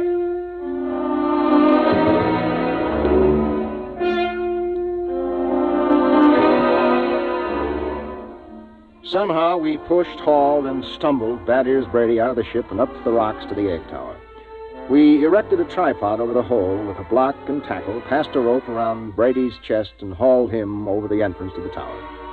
There he swung like some overstuffed pig, singing raucously under the eerie moonlight. Rambling wreck from Georgia Tech. Well, what do you say, Ira? We got the earphones on him so they can't slip off. They're on. I guess we're ready to lower him. Ira. Yep. You sure? It's a man's life. I'm not sure, Doc. But as commander of this expedition, I sometimes have to risk the lives of my men. Okay, Ira. Lower away before I start to get sober. Lower away. Blast off. Fire one. Fire two. Bon voyage, Ira. Good luck, Brady. Good luck. He's at the bottom, Ira. That is, can you hear me? Get your hands out of my hair. Something's got his hands in my hair, Ira. Oh, the thing must be picking at his brain. Brady, listen to me. Do you see the egg? See ya, that's my buddy, Ira. My little old egghead buddy. You and me buddies, egghead, right? Have a drink. Oh, good Lord, he's got a bottle with him. He's pouring it on the egg. Brady, listen to me. The wires. Wires? The lead wires you took in with you. Yeah. Pull out the studs on the egg and hook your wires to it. You got that? Just a minute. Me and egghead's gotta have a drink. Oh, good heavens. It's no use, Ira. He's too drunk to know what he's doing. I'll try again. Brady, listen. Your friend, the egg, can't hear you, see? He can't have a drink until you hook your wires into him. You got that? Sure, that's an awful thing. That's dreadful. Okay. What's he doing? Doc, you getting any impulses? Not a thing. Maybe we better haul him out. If he starts to sober up... Maybe we'd better. Okay, 1, 2... Wait a minute, wait. What? I'm getting something, Ira. Well, this is fantastic. Oh, I'm getting something. All right, haul him out, quick. Right. Come on. Ramblin' Rex from Georgia Tech. Ramblin'... Brady, you all right? Doc, help me. Take a look at him. Is he okay? Yes, he's okay. Just passed out. Let's get him back to the ship. Right. You know what, Ira? What? Tomorrow about 9 a.m., we're going to be in on the most colossal hangover in the history of mornings after.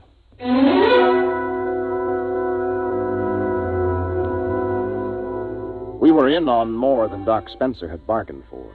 More than any human being had any business being in on. Oh. Well, Brady, how do you feel? Shoot me. You turned the trick. The tower. You hooked into the egg. The stuff is rolling out now. Doc and the boys have got a recording hooked up. The stuff they're listening in on is enough to set your teeth on edge. What's that? The information that mind trap has been collecting for hundreds of years. It'll take us years to sort it out, but we're getting some of it straight already. Any of our own stuff? Plenty. Anything on engines? Well, not on our engines.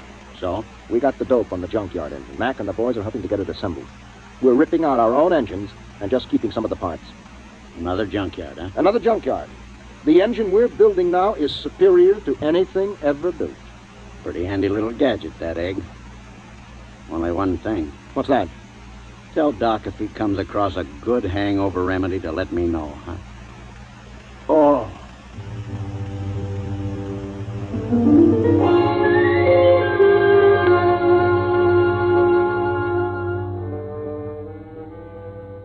It took us about 6 days to assemble new engines using some of our parts and some of the advanced designs from the junkyard. During most of that time, Doc Spencer sat down at the tower with a set of headphones monitoring the information from the egg. He was like a man possessed.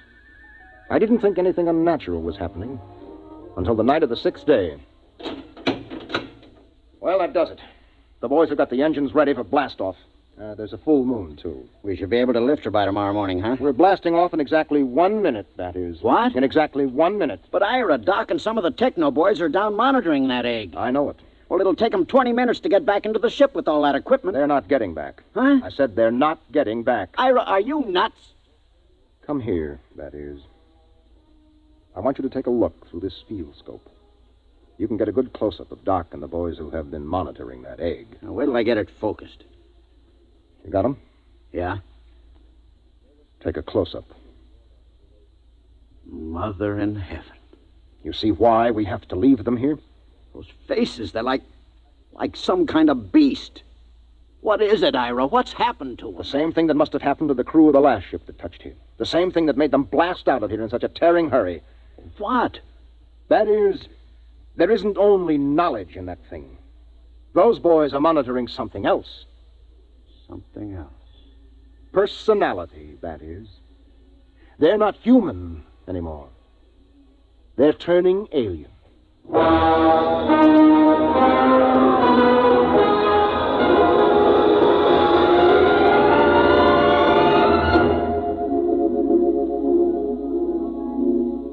They were still there when the ship roared up away from Planet 9 and pointed her silver nose toward Earth.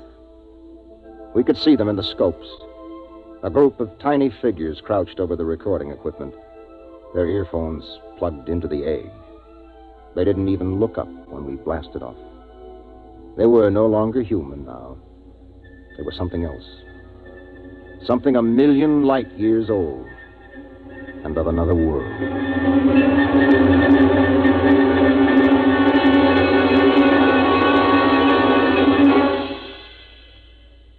You have just heard X-1, presented by the National Broadcasting Company in cooperation with Galaxy Science Fiction Magazine, which this month features the R. DeWitt Miller story, Swenson Dispatcher.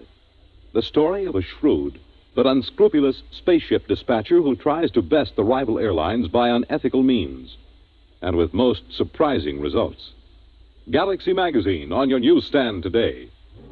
Tonight, by transcription, X-1 has brought you Junkyard, a story from the pages of Galaxy written by Clifford D. Simak and adapted for radio by George Lefferts. Featured in the cast were John Larkin, Bob Hastings, Mercer McLeod, Stan Early, and Jack Orison. Your announcer, Fred Collins. X-1 was directed by Daniel Sutter and is an NBC Radio Network production.